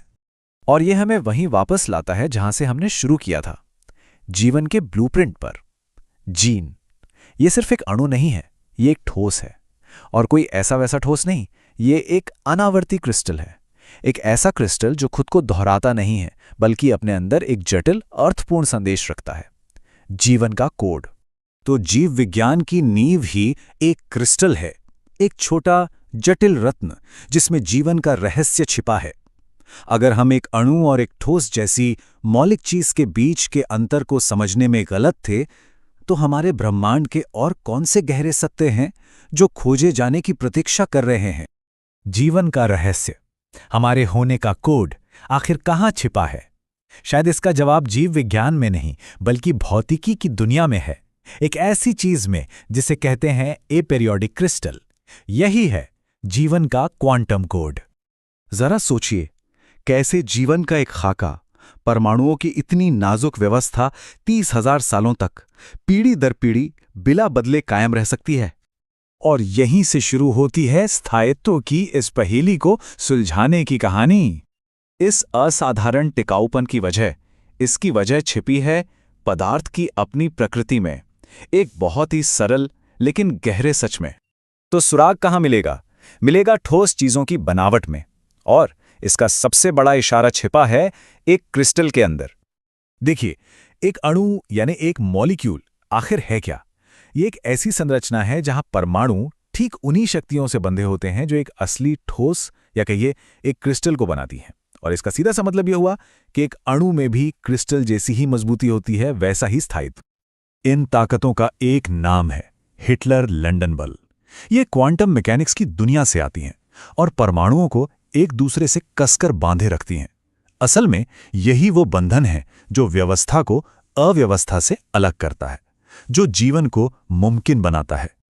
तो संरचना की यही ठोस प्रकृति, यही मजबूती हमारे जीन के इस हैरत अंगेज स्थायित्व की असली वजह है। लेकिन कहानी यहां सीधी नहीं है। इसमें एक मोड़ आता है, एक ऐसा रास्ता जो हमें एपेरियोडिक क्रिस्टल तक ले जाता है।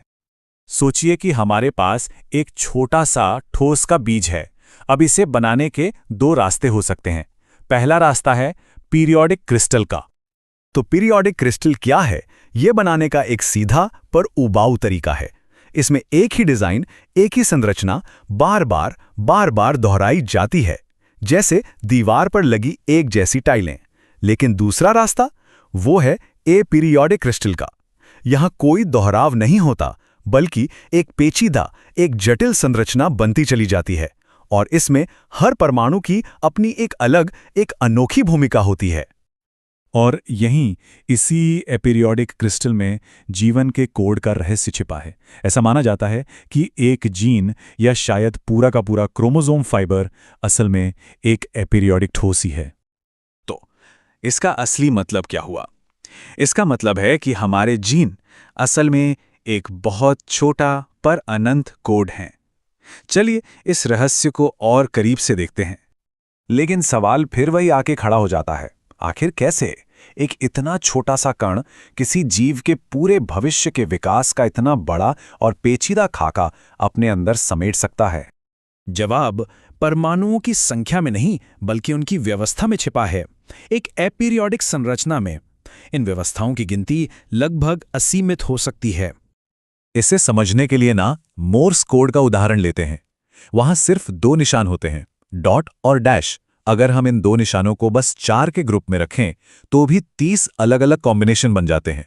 अब सोचिए, अगर हमारे पास 3 निशान हों और उन्हें 10 के ग्रुप में रखें तो ये संख्या 88,000 से भी ज्यादा हो जाती है।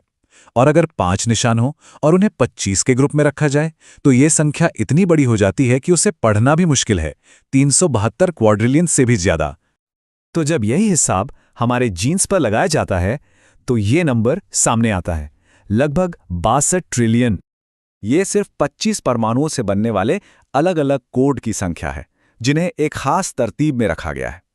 और जब हम इस पैमाने पर सोचते हैं तो ये समझना आसान हो जाता है कि कैसे एक इतना छोटा सा कोड एक पूरे जीव के विकास की इतनी जटिल कहानी अपने अंदर लिख सकता है। तो ये तो हुई थ्योरी।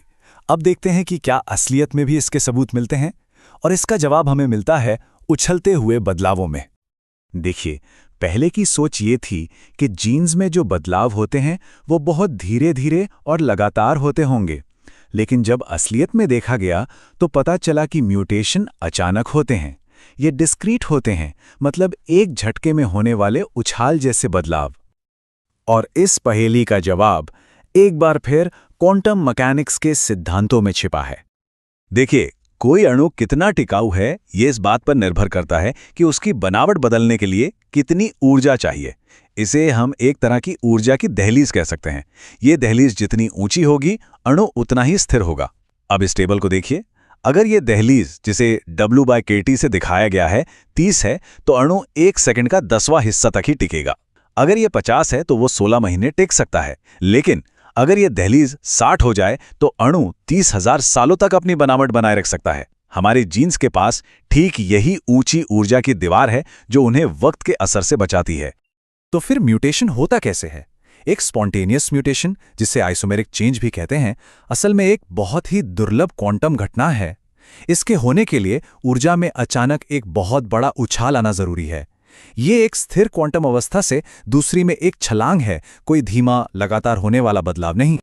तो आखिर में ये सवाल बचता है, अगर जीवन का कोड एक क्वांटम मैसेज है तो क्या म्यूटेशंस महज गलतियां हैं या फिर क्वांटम छलांग? हर जिंदा चीज के दिल में एक कोड धड़कता है, एक पुराना गहरा निर्देश जो एक पीढ़ी से दूसरी पीढ़ी तक जाता है। लेकिन ये कोड बहुत नाजुक है और इस पर लगातार एक खतरा मंडराता रहता है। तो फिर इसकी हिफाजत कौन करता है? ये एक बहुत ही गहरा सवाल है। जीवन का ये जो ब्लूप्रिंट है, जो हर कोशिका के अंदर छिपा हुआ है, वो लगातार ऐसी ताकतों से घिरा है जो उसे बदलना चाहती हैं, उसे तोड़ना मरोड़ना चाहती हैं। लेकिन कोई चीज है जो उसे थामे हुए है, जो उसकी रक्षा कर रही है। पहली नजर में तो मुजरिम एकदम साफ नजर आता है।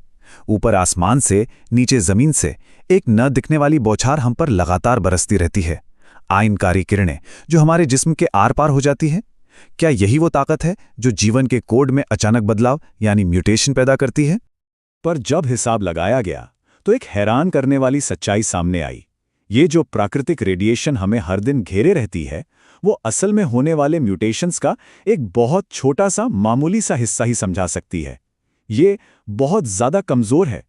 असली मुजरिम कहीं और छिपा है और वो हमारे बहुत बहुत ज़्यादा करीब है। असली खतरा बाहर नहीं बल्कि भीतर ही कहीं छिपा है। ये कोई बाहरी हमला नहीं है, ये हमारे अंदर से ही आता है।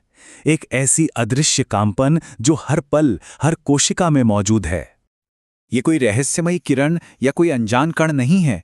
ये तो जीवन की ही एक बहुत बुनियादी चीज है। गर्मी, ऊष्मा की वही ऊर्जा जो हमें जिंदा रखती है, असल में वही हमारे जेनेटिक कोड के लिए सबसे बड़ा खतरा भी है। इसे कहते हैं थर्मल फ्लक्चुएशन। अगर हम बहुत ही सूक्ष्म स्तर पर देखें तो हमारे जीन के अणु गर्मी की वजह से लगातार कांप रहे हैं, हिल रहे हैं। ये एक तरह का अंदरूनी भूकंप है जो हर पल उन बंधनों को तोड़ने की धमकी देता है जो जीवन के कोड को जोड़े रखते हैं। और इस अंदरूनी कंपन को एक म्यूटेशन शुरू करने के लिए बहुत ही मामूली ऊर्जा चाहिए। इस छोटी सी ऊर्जा को इलेक्ट्रॉन वोल्ट में मापा जाता है और इसकी सीमा सिर्फ 1.5 इलेक्ट्रॉन वोल्ट है। ये एक बहुत ही नाजुक तहलीज है, एक पतली सी दीवार जो हमारे जेनेटिक ब्लूप्रिंट की स्थिरता को तबाही से अलग करती है। तो सवाल उठता है कि अगर खतरा इतना करीबी और लगातार है तो जीवन हर पल बिखर क्यों नहीं जाता? इसका जवाब प्रकृति की अपनी कसौटी में छिपा है।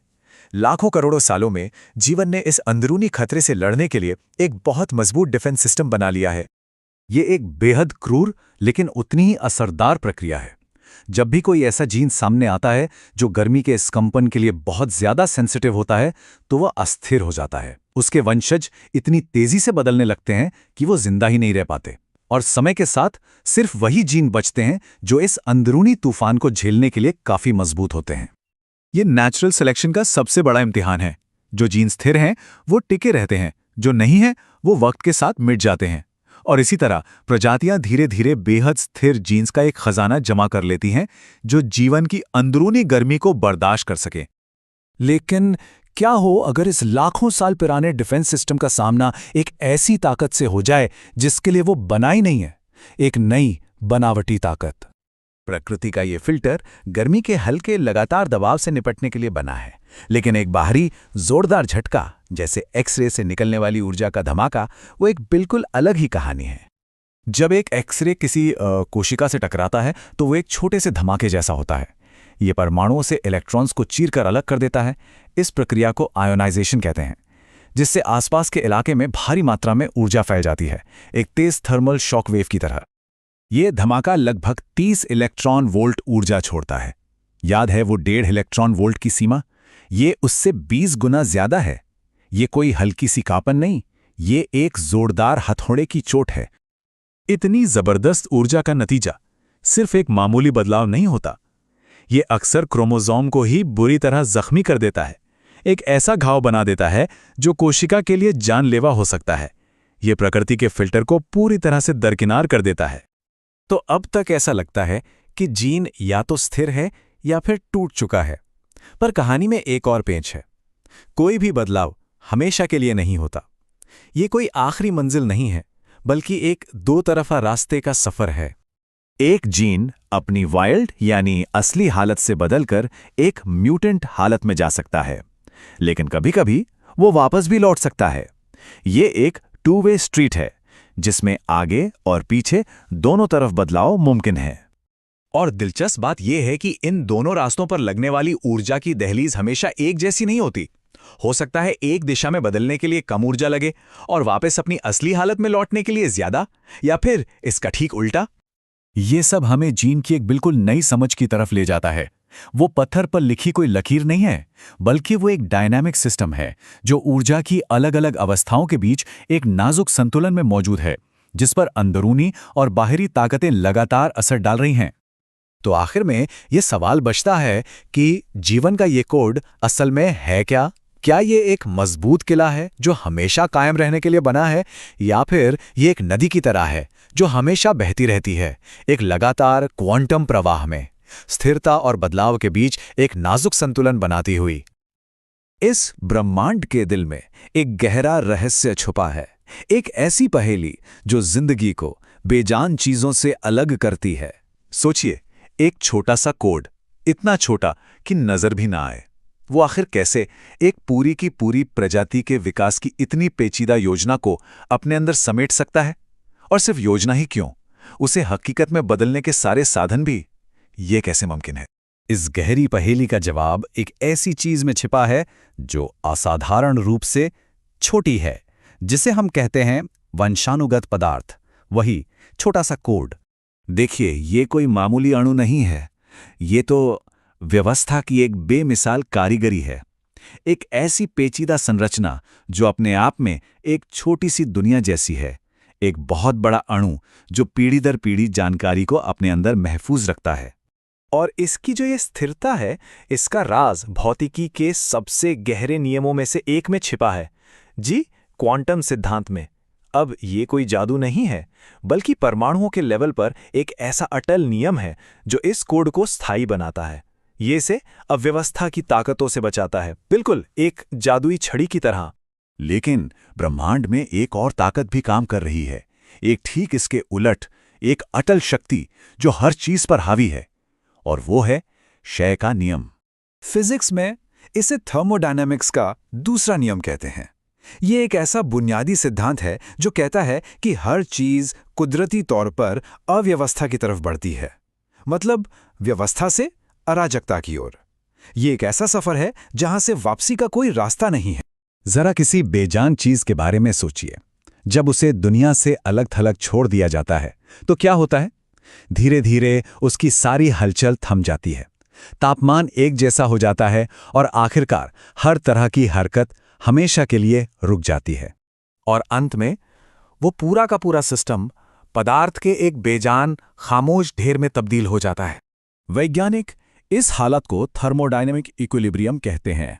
ये खामोशी की एक आखिरी अवस्था है, यानी मैक्सिमम एंट्रोपी, या कहें सबसे ज्यादा अव्यवस्था। एक ऐसी हालत जहां कुछ भी नहीं होता, और यही हर बेजान चीज की आखिरी नियति है। लेकिन इस अटल कायनाती कानून का एक अपवाद भी है, एक शानदार, हैरान कर देने वाला अपवाद, और वो है जीवन। तो फिर जीवन की सबसे बड़ी खासियत क्या है? ऐसी क्या बात है जो उसे क्षय के इस यूनिवर्सल नियम के खिलाफ खड़ा करती है?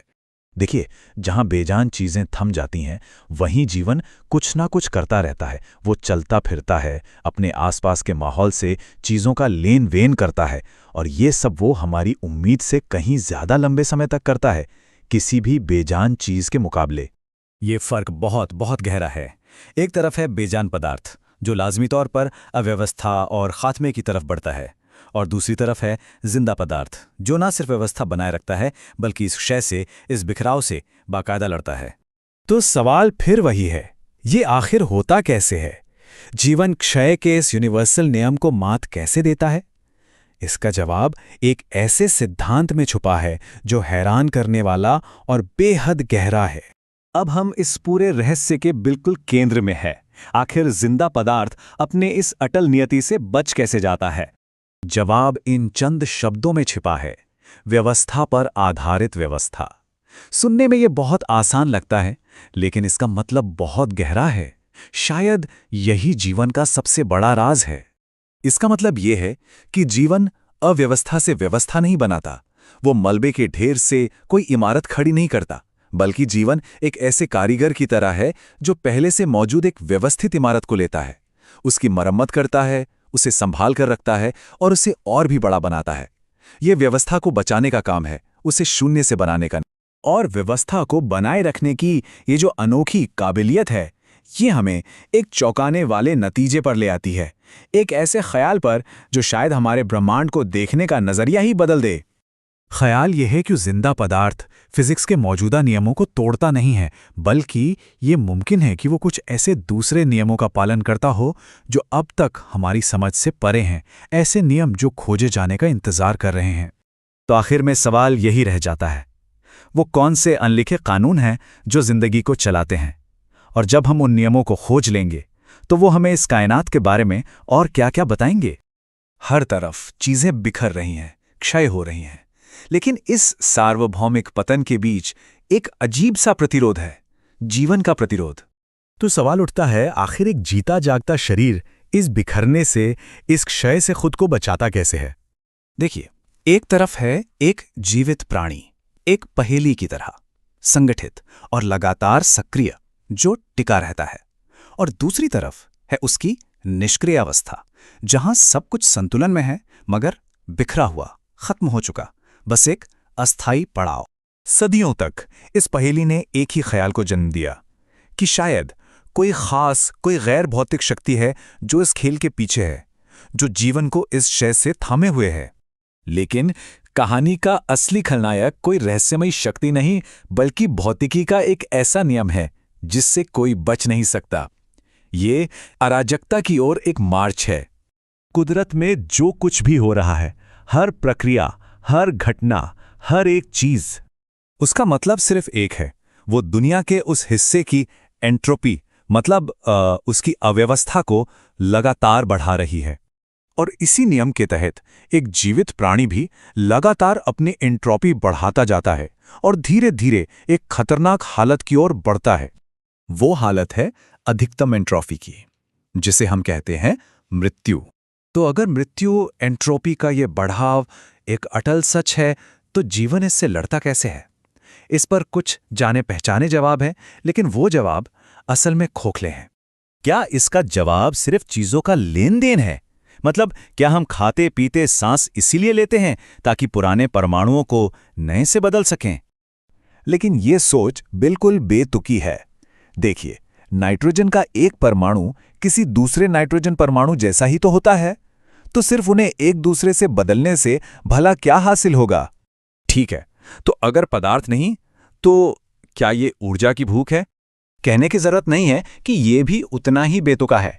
एक वयस्क जीव में ऊर्जा की मात्रा तो लगभग स्थिर ही रहती है। एक कैलोरी दूसरी कैलोरी जैसी ही है, तो फिर यहां भी सिर्फ लेन देन से क्या फायदा? तो अगर जवाब न तो पदार्थ है और न ही ऊर्जा, तो फिर क्या है? असल जवाब छिपा है एक अजीब से आहार में, व्यवस्था के आहार में। तो फिर हमारे खाने में वो कौन सी कीमती चीज है जो हमें मौत से बचाती है, हमें उस अधिकतम एंट्रोपी की हालत में जाने से रोके रखती है? एक जीव जिस चीज पर जिंदा रहता है वो है नकारात्मक एंट्रोपी। यानी मेटाबॉलिज्म में असल बात यह है कि जीव जिंदा रहते हुए जो भी एंट्रोपी पैदा करता है वो उससे छुटकारा पाने में कामयाब हो जाता है। वो अपने अंदर पैदा हुई अव्यवस्था को बाहर फेंक देता है। चलिए इस एंट्रोपी को थोड़ा और समझते हैं। ये कोई धुंधला सा फलसफा नहीं है, ये अराजकता की मुद्रा है। तो एंट्रोपी कोई हवाई बात नहीं है, ये एक असल मापने लायक भौतिक मात्रा है, जैसे तापमान या वजन। इसका एक 0 पॉइंट भी है। परम शून्य तापमान यानी -273 डिग्री सेल्सियस पर जब परमाणुओं की सारी हरकत थम जाती है तो एंट्रोपी भी शून्य हो जाती है। बोल्ट्जमैन के इस फॉर्मूले से हमें इसका एक और गहरा मतलब पता चलता है। यहां जो डी है वही असली कहानी है। ये परमाणुविक स्तर पर डिसऑर्डर यानी अव्यवस्था का सीधा सीधा माप है। अब यह परमाणुविक अव्यवस्था आती कहां से है? इसके 3 बड़े स्रोत हैं। पहला है ऊष्मीय गति, परमाणुओं की लगातार बेतरतीब भागदौड़। दूसरा है रैंडम मिक्सिंग, जब अलग अलग तरह के मॉलिक्यूल एक दूसरे में फैलकर घुल मिल जाते हैं। और तीसरा फेज चेंज, जैसे जब एक सलीके से जमा हुआ क्रिस्टल पिघलकर एक बेतरतीब तरल बन जाता है। इसको यूं समझिए, कम एंट्रोपी का मतलब है व्यवस्था, जैसे एक लाइब्रेरी में किताबें करीने से लगी हों। और ज्यादा एंट्रोपी का मतलब है अराजकता, वही किताबें जब जमीन पर बेतरतीब बिखरी पड़ी हों। पानी के गिलास में रखा चीनी का क्यूब व्यवस्था है, और जब वो चीनी पूरे पानी में घुल जाए तो वो अराजकता है। और यही भौतिकी का सबसे बुनियादी नियम है। चीजों की एक कुदरती आदत होती है हमेशा उस अराजक अवस्था की तरफ बढ़ने की, हमेशा, जब तक कि हम उसे रोके नहीं। जीवन जिंदा रहने के लिए व्यवस्था का उपभोग करता है। तो फिर सोचने वाली बात यह है कि उस व्यवस्था का असली अंतिम स्रोत क्या है? इस ब्रह्मांड का एक बहुत ही गहरा, एक अटल नियम है, एक ऐसा नियम जो हर तारे पर, हर कण पर और हर उस चीज पर लागू होता है जो मौजूद है। ये एक धीमी, शांत गति की कहानी है, एक ऐसी दिशा की जिसमें सब कुछ बहता है। और ये एक बुनियादी सच्चाई है। समय के साथ संरचनाएं बिखर जाती हैं, ऊर्जा फैल जाती है, व्यवस्था अराजकता में बदल जाती है। ये ब्रह्मांड का एक डिफ़ॉल्ट तरीका है, एक ऐसा बहाव जिससे कोई बच नहीं सकता। इसे वैज्ञानिक अपनी भाषा में थर्मोडायनामिक्स का दूसरा नियम कहते हैं, लेकिन सच तो ये है कि यह उससे कहीं ज़्यादा है। ये एक कायनाती उसूल है जो हर चीज़ को उसके सबसे सरल, सबसे बिखरे हुए रूप में वापस ले जाना चाहता है। ब्रह्मांड का जो कुदरती सफ़र है ना, वो हमेशा व्यवस्था से अव्यवस्था की तरफ होता है। एक संगठित क्रिस्टल जैसी हालत से गैस के बिखरे हुए अणुओं जैसी अराजक हालत की ओर। ये संतुलन की तरफ एक कभी न खत्म होने वाला मार्च है जो असल में मौत है। और यहीं से वो पहेली शुरू होती है।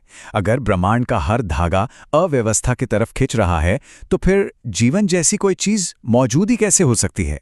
एक जिंदा चीज बढ़ती हुई अराजकता के सागर में व्यवस्था का एक बहुत ही पेचीदा, एक अविश्वसनीय द्वीप है। अब इस पहेली को, इस विरोधाभास को सुलझाने की एक बहुत ही, कह सकते हैं, खूबसूरत कोशिश की गई। एक ऐसा विचार जो सुनने में लगभग किसी कविता जैसा लगता है। और वो विचार ये था कि जीवन इस कायनात के क्षय का सामना करने के लिए असल में व्यवस्था को ही खाता है। वो अपने चारों ओर की दुनिया से उस चीज को सोखता है जिसे वैज्ञानिकों ने नेगेटिव एंट्रोपी कहा, जो कि व्यवस्था का ही एक और नाम है। इसे ऐसे समझिए, जिंदा रहने के लिए एक जीव को अपने आसपास के माहौल से लगातार व्यवस्था को खींचना पड़ता है।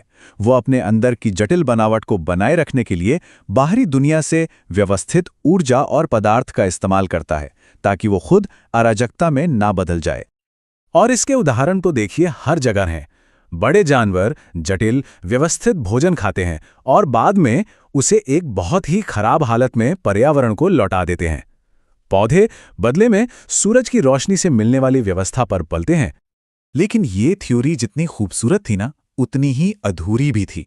जल्दी इसमें एक बहुत बड़ी कमी सामने आई जिसने इस राज को और भी गहरा कर दिया। ये एक बहुत ही जरूरी सवाल था। अगर जीवन सिर्फ व्यवस्था पर ही पलता है, तो क्या व्यवस्था का कोई भी रूप काम करेगा? और बस यहीं आकर ये थ्योरी लड़खड़ा जाती है। देखिए, फिजिक्स के हिसाब से कोयले या हीरे का एक टुकड़ा परमाणुओं की एक अविश्वसनीय रूप से व्यवस्थित संरचना है, फिर भी कोई भी जीव उसे खाकर जिंदा नहीं रह सकता। दूसरी तरफ रोटी का एक टुकड़ा जो व्यवस्थित तो है, जीवन देता है। ऐसा क्यों? तो ये साफ हो गया कि सिर्फ व्यवस्था पर पलना ये पूरी कहानी नहीं हो सकती। कुछ और था। इस पहेली का एक और टुकड़ा गायब था।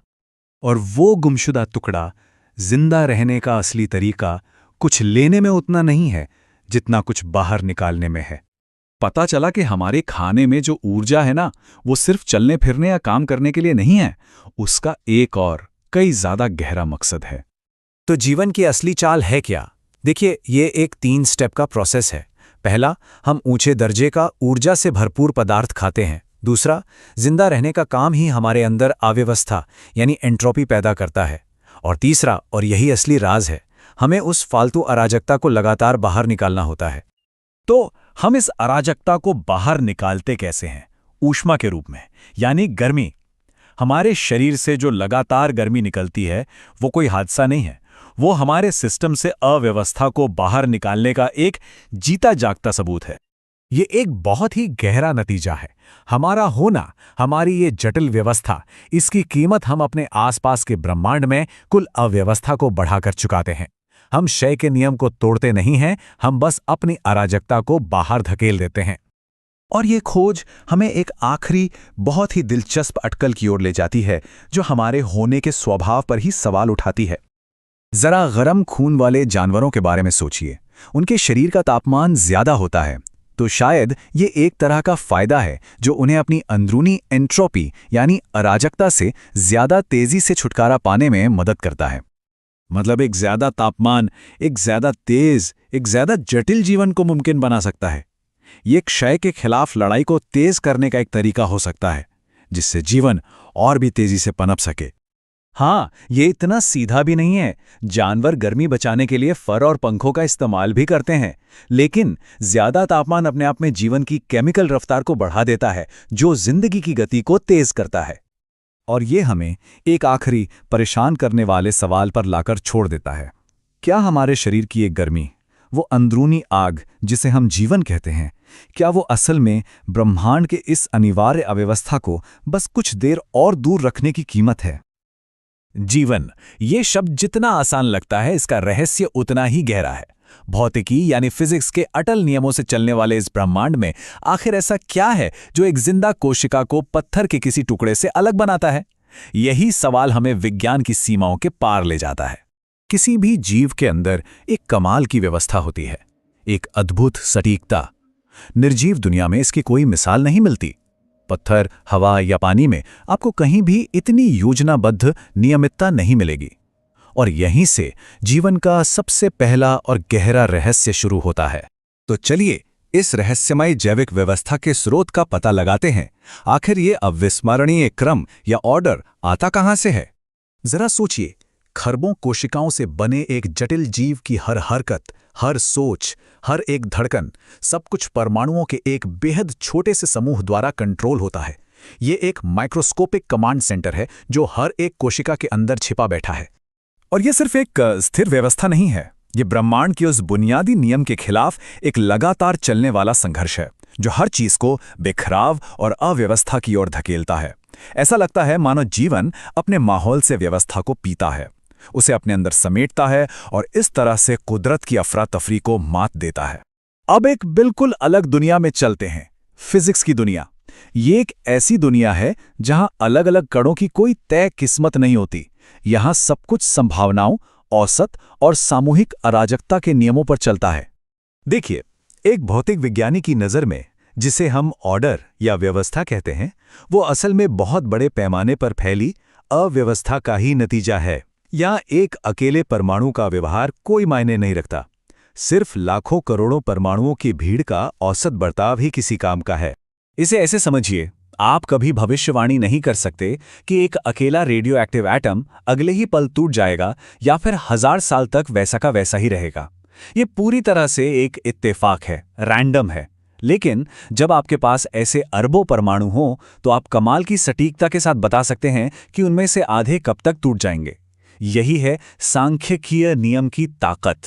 यही फिजिक्स की दुनिया का मूल मंत्र है। एक अकेला अराजक है, लेकिन भीड़ कानून का पालन करती है। यहां व्यवस्था सिर्फ बड़ी संख्याओं के औसत से ही पैदा होती है। और ठीक इसी मोड़ पर जीव विज्ञान और भौतिकी की दुनिया आमने सामने आ खड़ी होती हैं। एक ऐसा चौंकाने वाला विरोधाभास जो हमें जीवन की प्रकृति के बारे में सब कुछ दोबारा सोचने पर मजबूर कर देता है। जीव विज्ञान में हमें फिजिक्स के नियमों से एकदम अलग हटकर कुछ देखने को मिलता है। यहां कोई सांख्यिकीय भीड़ नहीं है, औसत का कोई नियम नहीं है। यहां परमाणुओं का एक अकेला समूह जो सिर्फ एक ही कॉपी में मौजूद है, पूरी तरह से व्यवस्थित घटनाओं को अंजाम देता है। सिर्फ एक, हर एक कोशिका के अंदर जीवन का पूरा खाका परमाणुओं के एक ही समूह में कोड किया हुआ है। एक वयस्क स्तनपायी जैसे कि इंसान के शरीर में ऐसे लगभग 100 खरब समूह होते हैं। ये सुनने में एक बहुत बड़ी संख्या लगती है ना? लेकिन ब्रह्मांड के पैमाने पर देखें तो ये संख्या लगभग कुछ भी नहीं है। यह हवा के सिर्फ एक क्यूबिक इंच में मौजूद अणुओं की संख्या का 10 लाखवां हिस्सा है। तो सवाल ये उठता है, इतने कम अणु एक पूरे जीव की किस्मत को कैसे कंट्रोल कर सकते हैं? इस पहेली का जवाब कोशिका के केंद्र में छिपे एक असाधारण मॉलिक्यूल में है, एक ऐसी संरचना जिसे हम जीवन की कोड स्क्रिप्ट कह सकते हैं। तो आखिर परमाणुओं का ये शासक समूह है क्या? ये सवाल हमें सीधे जीवन के ब्लूप्रिंट यानी क्रोमोसोम फाइबर तक ले जाता है। ये मॉलिक्यूल किसी आम क्रिस्टल जैसा नहीं है जिसमें एक ही पैटर्न बार बार दोहराया जाता है। नहीं, ये एक अपीरियोडिक सॉलिड है, मतलब एक ऐसी ठोस चीज जिसमें कोई पैटर्न रिपीट नहीं होता। इसे एक बहुत ही जटिल कोड की तरह समझिए, जहां हर परमाणु एक अनोखा अक्षर है और इन अक्षरों का क्रम एक पूरी निर्देश पुस्तिका बनाता है। हर कोशिका में मौजूद ये कोड स्क्रिप्ट शरीर में फैले लोकल गवर्नमेंट स्टेशनों के एक नेटवर्क की तरह काम करती हैं। वे सभी एक ही कॉमन कोड का इस्तेमाल करके एक दूसरे से बात करते हैं, जिससे पूरा जीव एक सामंजस्य में एक होकर काम कर पाता है। इस जानकारी के साथ हम किसी रहस्य के अंत पर नहीं, बल्कि एक पूरी तरह से नए वैज्ञानिक मोड़ की दहलीज पर खड़े थे। हमने एक ऐसे मैकेनिज्म की खोज की थी जो पहले कभी नहीं देखा गया था, कुछ ऐसा जो अभूतपूर्व था। ये साफ हो चुका था कि जीवन को चलाने वाला तंत्र फिजिक्स के संभावना वाले तंत्र से बिल्कुल अलग है। जीवन पासा नहीं फेंकता, ये एक सटीक योजना के हिसाब से चलता है।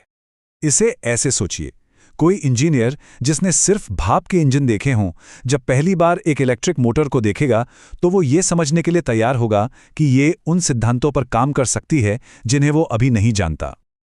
जीवन भी कुछ ऐसा ही है। वो फिजिक्स के उन्हीं परमाणुओं और नियमों का इस्तेमाल करता है, लेकिन एक ऐसी संरचना में जो पूरी तरह से नई और अप्रत्याशित है। जीवन का ये तंत्र अभूतपूर्व है। ये निर्जीव दुनिया में और कहीं भी नहीं पाया जाता। यही वो चीज़ है जो जीवन को वाकई में असाधारण बनाती है। और ये हमें उस आखिरी सबसे बड़े सवाल पर लाकर छोड़ देता है, क्या जीवन सिर्फ फिजिक्स के जाने पहचाने नियमों का एक बहुत ही जटिल रूप है, या क्या हम यहाँ पूरी तरह से नए, अब तक अनजाने नियमों को काम करते हुए देख रहे हैं? इसका जवाब शायद विज्ञान के भविष्य को तय करेगा। जब हम जीवन को देखते हैं तो उसमें एक अजीब सी व्यवस्था नजर आती है, एक ठहराव, एक पैटर्न जिसका स्रोत काफी रहस्यमयी है। और यहीं से एक गहरा सवाल उठता है, क्या इस दुनिया में व्यवस्थित घटनाओं को बनाने के लिए दो बिल्कुल अलग अलग तंत्र काम कर रहे हैं? इनमें से पहला तंत्र सांख्यिकीय है, एक ऐसा सिद्धांत जो अव्यवस्था के केओस से व्यवस्था को जन्म देता है। यह प्रकृति का एक बहुत ही मूल सिद्धांत है, और यही सिद्धांत हमें बताता है कि प्राकृतिक घटनाएं क्यों होती हैं और क्यों वो हमेशा एक ही दिशा में आगे बढ़ती हैं, कभी पलटती नहीं। और फिर एक दूसरा तंत्र है जो पहले वाले से बिल्कुल अलग है। ये पहले से मौजूद व्यवस्था से ही एक नई व्यवस्था बनाता है।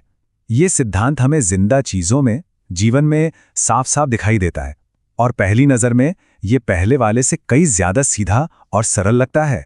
तो अब यहाँ एक दुविधा खड़ी हो जाती है, दो बिल्कुल अलग अलग तंत्र एक ही तरह के नियम कैसे बना सकते हैं?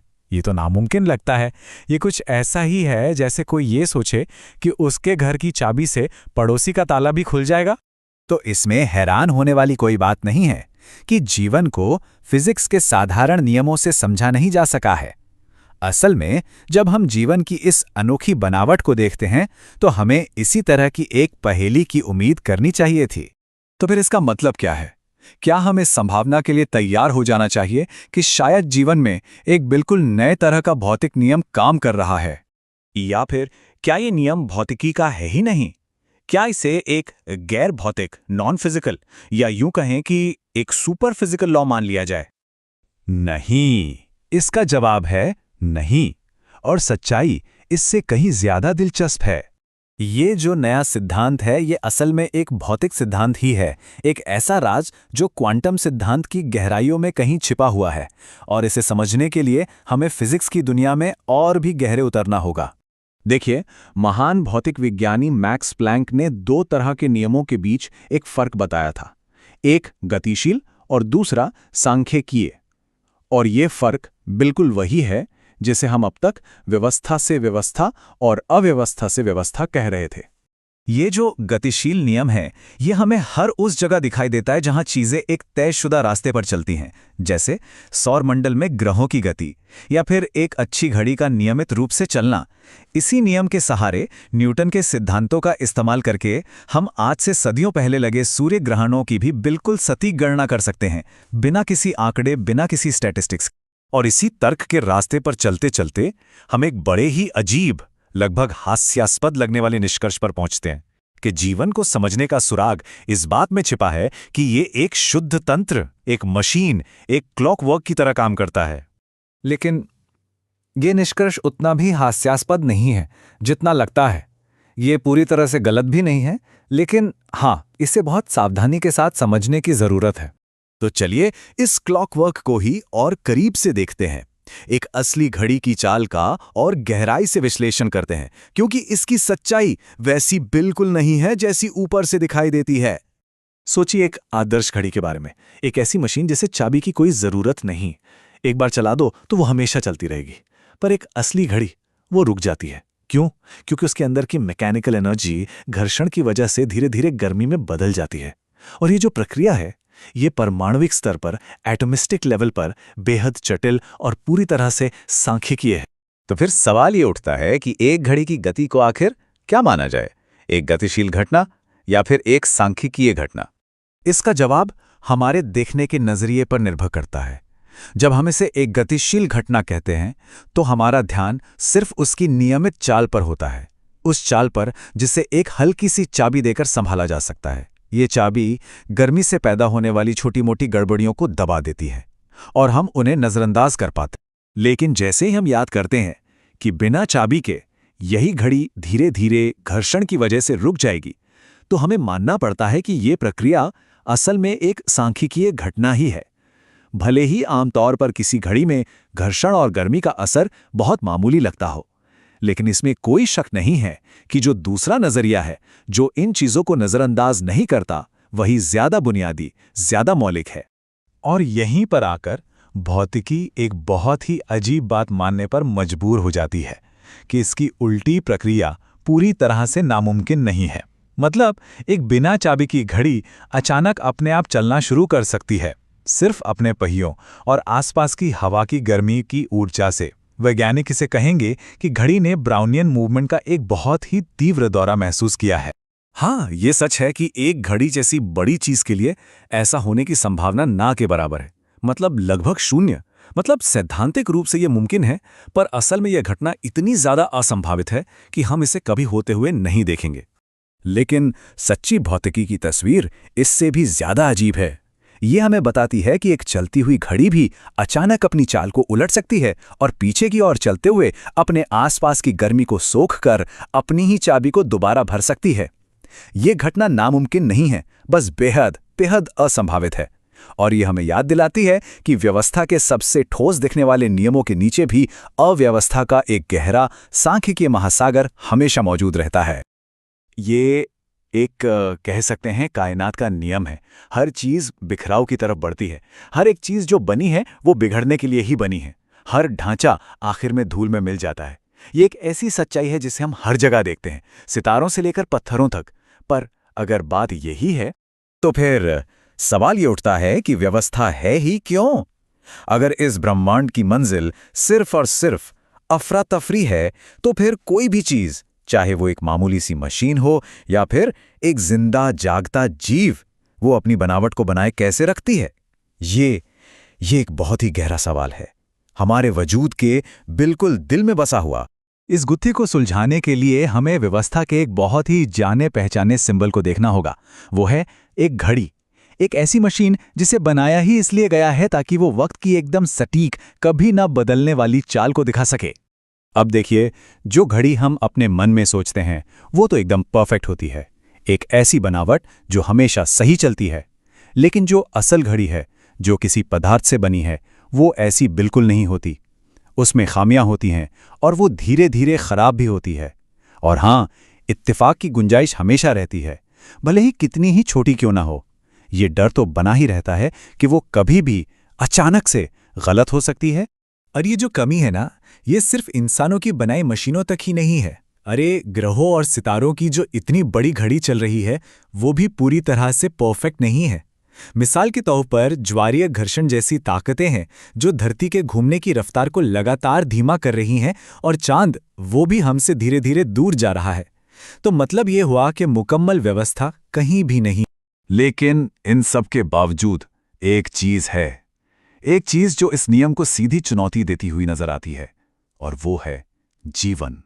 जीता जागता जीव अपनी इतनी पेचीदा बनावट के साथ एक ऐसी व्यवस्था दिखाता है जो वक्त के साथ टिकी रहती है। सवाल यह है कि वो इस कायनाती बिखराव से खुद को बचाता कैसे है। शायद एक घड़ी और एक जीव, दोनों के अंदर एक ही गहरा राज दफन है।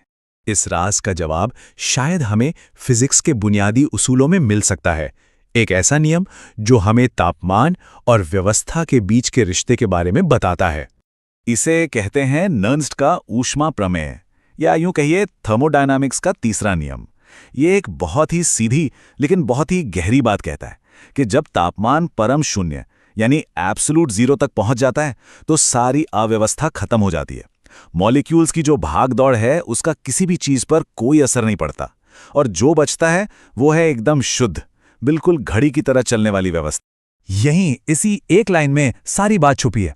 एब्सोल्यूट जीरो पर अणुओं का सारा शोरगुल थम जाता है और कोई भी सिस्टम पूरी तरह से प्रिडिक्टेबल बन जाता है, बिल्कुल गतिशील। लेकिन सवाल यह है कि इसका हमारी दुनिया से क्या लेना देना? हमारी दुनिया तो परम शून्य से कोसों दूर है। और बस यहीं कहानी एक बहुत ही हैरत अंगेज मोड़ लेती है, क्योंकि इस बुनियादी नियम का इस्तेमाल हमारी रोजमर्रा की दुनिया में इतना अनअपेक्षित है कि ये हमारे देखने का नजरिया ही बदल कर रख देता है। जरा सोचिए, जब हम परम शून्य या एब्सोल्यूट जीरो की बात करते हैं तो हमारे दिमाग में क्या आता है? जमा देने वाली ठंड, है ना? लेकिन क्या हो अगर शून्य तापमान का मतलब हमेशा हाड़ कंपाने वाली ठंड ना हो? क्या हो अगर ये एक रिलेटिव कॉन्सेप्ट हो? और यही वो बात है जो सब कुछ बदल देती है। देखिए, एक पेंडुलम वाली घड़ी के लिए कमरे का जो आम तापमान होता है ना, वही असल में परम शून्य है। जी हाँ, और इसीलिए वो इतने सधे हुए, इतने गतिशील तरीके से काम करती है। अब ऐसा क्यों है? इसकी वजह घड़ी की बनावट में छुपी है।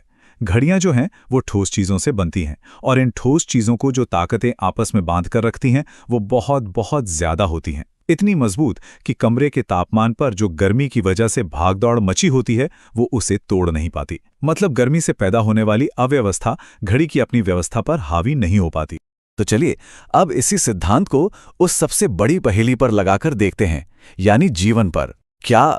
क्या वही नियम जो एक मशीन को तरतीब में रखता है, एक जीते जागते जीव को भी संभाल कर रख सकता है? बात तो सीधी सी लगती है। देखिए, व्यवस्था को चाहिए स्थिरता, और स्थिरता मिलती है ठोस चीजों से। तो जैसे एक घड़ी का पूरा सिस्टम ठोस होता है, ठीक उसी तरह एक जीव का जो मूल है, उसका जो वंशाणुगत पदार्थ है, वो भी एक ठोस ही है। इस बायोलॉजिकल ठोस को अपीरियोडिक क्रिस्टल या एपीरियोडिक क्रिस्टल कहा गया है। ये एक ऐसा क्रिस्टल है जिसकी बनावट बार बार खुद को दोहराती नहीं है, बल्कि अपने अंदर एक बहुत ही पेचीदा कोड को सहेज कर रखती है। और क्योंकि ये एक ठोस ढांचा है, तो ये गर्मी से होने वाली अफरा तफरी से काफ़ी हद तक बचा रहता है, बिल्कुल एक घड़ी के पुर्जों की तरह।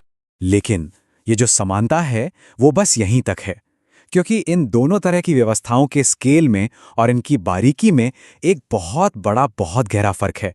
एक ऐसा फर्क जो हमें फिजिक्स के सबसे बुनियादी लेवल पर ले जाता है। सो क्रोमोसोम फाइबर को सिर्फ एक मशीन का पुर्जा कह देना इस बात को बहुत ज्यादा सरल बना देगा। हाँ, ये जो तुलना है ये एक गहरी सच्चाई की तरफ इशारा जरूर करती है, लेकिन ये पूरी कहानी नहीं है। एक घड़ी का पुर्जा वो क्या है? इंसानी हाथों की बनाई एक मोटी मोटी चीज। लेकिन गुणसूत्र, वो जो वंशानुगत पदार्थ है, वो कुछ और ही है। वो कोई मामूली ठोस नहीं है, वो तो एक ऐसा लाजवाब सिस्टम है जिसे कुदरत ने क्वांटम मैकेनिक्स के नियमों का इस्तेमाल करके बनाया है। तो आखिर में जीवन की व्यवस्था किसी मामूली घड़ी की तरह नहीं है। नहीं, यह तो एक ऐसी शाहकार रचना है जिसे क्वांटम लेवल पर तराशा गया है। एक ऐसी बनावट जो कायनात के सबसे गहरे नियमों से पैदा हुई है, और जो हमें इस सवाल के साथ छोड़ जाती है कि बिखराव के इस सार्वभौमिक नियम के सामने व्यवस्था का ये रहस्यमयी और टिकाऊ स्वभाव आखिर है क्या? एक विचार है, अस्तित्व के बिल्कुल केंद्र में बुना हुआ एक गहरा विरोधाभास। ये विचार दो ऐसी सच्चाइयों से शुरू होता है जो एक साथ मौजूद हो ही नहीं सकती, फिर भी वो हैं। चलिए इस पहेली की गहराइयों में उतरते हैं। पहली सच्चाई एक ठंडी, कठोर हकीकत, फिजिक्स और केमिस्ट्री के नियम। हमारा ये शरीर, ये जो पेचीदा मशीन है, ये प्रकृति के उन नियमों पर ही काम करती है जिन्हें तोड़ा नहीं जा सकता। कोई भूत नहीं है इसके अंदर, कोई जादू नहीं, बस कारण और उसका प्रभाव जिसका सिलसिला कभी टूटता नहीं। और फिर दूसरी सच्चाई आती है, एक अंदरूनी, एक ऐसा ज्ञान जिसे झुटलाया नहीं जा सकता। हर पल का सीधा अनुभव यही बताता है कि मैं ही इस मशीन को चलाता हूं, मैं ही हूं जो इन हरकतों को दिशा देता हूं, और अपने उन कामों के लिए एक गहरी जिम्मेदारी भी महसूस होती। तो यहां हम उस महान विरोधाभास के केंद्र में आ खड़े होते हैं। एक तरफ शरीर है, बस एक मशीन जो प्रकृति के कठोर नियमों में जकड़ी है, जहां हर घटना पहले से तय है। और दूसरी तरफ स्व है, एक डायरेक्टर जो आजाद इच्छा का दावा करता है। मशीन और उसके अंदर का भूत। आखिर ये कैसे हो सकता है? अगर ये मान लिया जाए कि ये दोनों आधार, हमारे ये दोनों अनुभव सच हैं, तो वे एक दूसरे को काट नहीं सकते। तो फिर इस विरोधाभास से निकलने का इकलौता रास्ता क्या है? वो कौन सा एक तार्किक नतीजा हो सकता है? इन दो सच्चाइयों से जो नतीजा निकलता है वो जितना सरल है उतना ही हैरान कर देने वाला भी। ये एक ऐसा विचार है जो दुनिया को देखने के हमारे नजरिए को हमेशा के लिए बदल सकता है।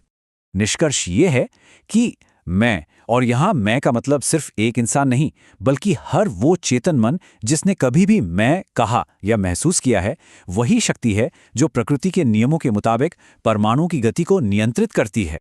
अगर इसे दूसरे शब्दों में कहा जाए तो ये इस बयान के बराबर है, इसलिए मैं सर्वशक्तिमान ईश्वर हूं। हो सकता है ये विचार पहली बार सुनने में नामुमकिन लगे, लेकिन असल में ये एक बहुत ही प्राचीन दार्शनिक तर्क का नतीजा है। लेकिन इस चौंकाने वाले निष्कर्ष को यूं ही खारिज करने से पहले ये जानना जरूरी है कि ये सोच कोई नई नहीं है। असल में तो ये इंसानियत की सबसे पुरानी और सबसे गहरी दार्शनिक परंपराओं में से एक का हिस्सा है।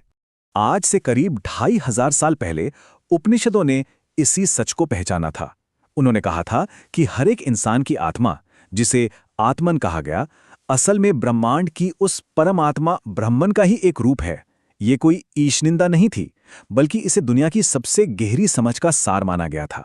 तो सवाल उठता है कि अगर चेतना एक है, अगर हम सब उसी एक शाश्वत स्व का हिस्सा हैं, तो फिर ये ख्याल कहाँ से आता है कि हम सब अलग अलग हैं? ये भ्रम क्यों है कि दुनिया में अनगिनत अलग अलग मन मौजूद हैं? देखिए, बहुत सारे मनों का ये जो विचार है वो असल में सिर्फ एक मान्यता है, एक सीधा साधा अनुमान जो इस बात पर आधारित है कि हमें बहुत सारे शरीर दिखाई देते हैं।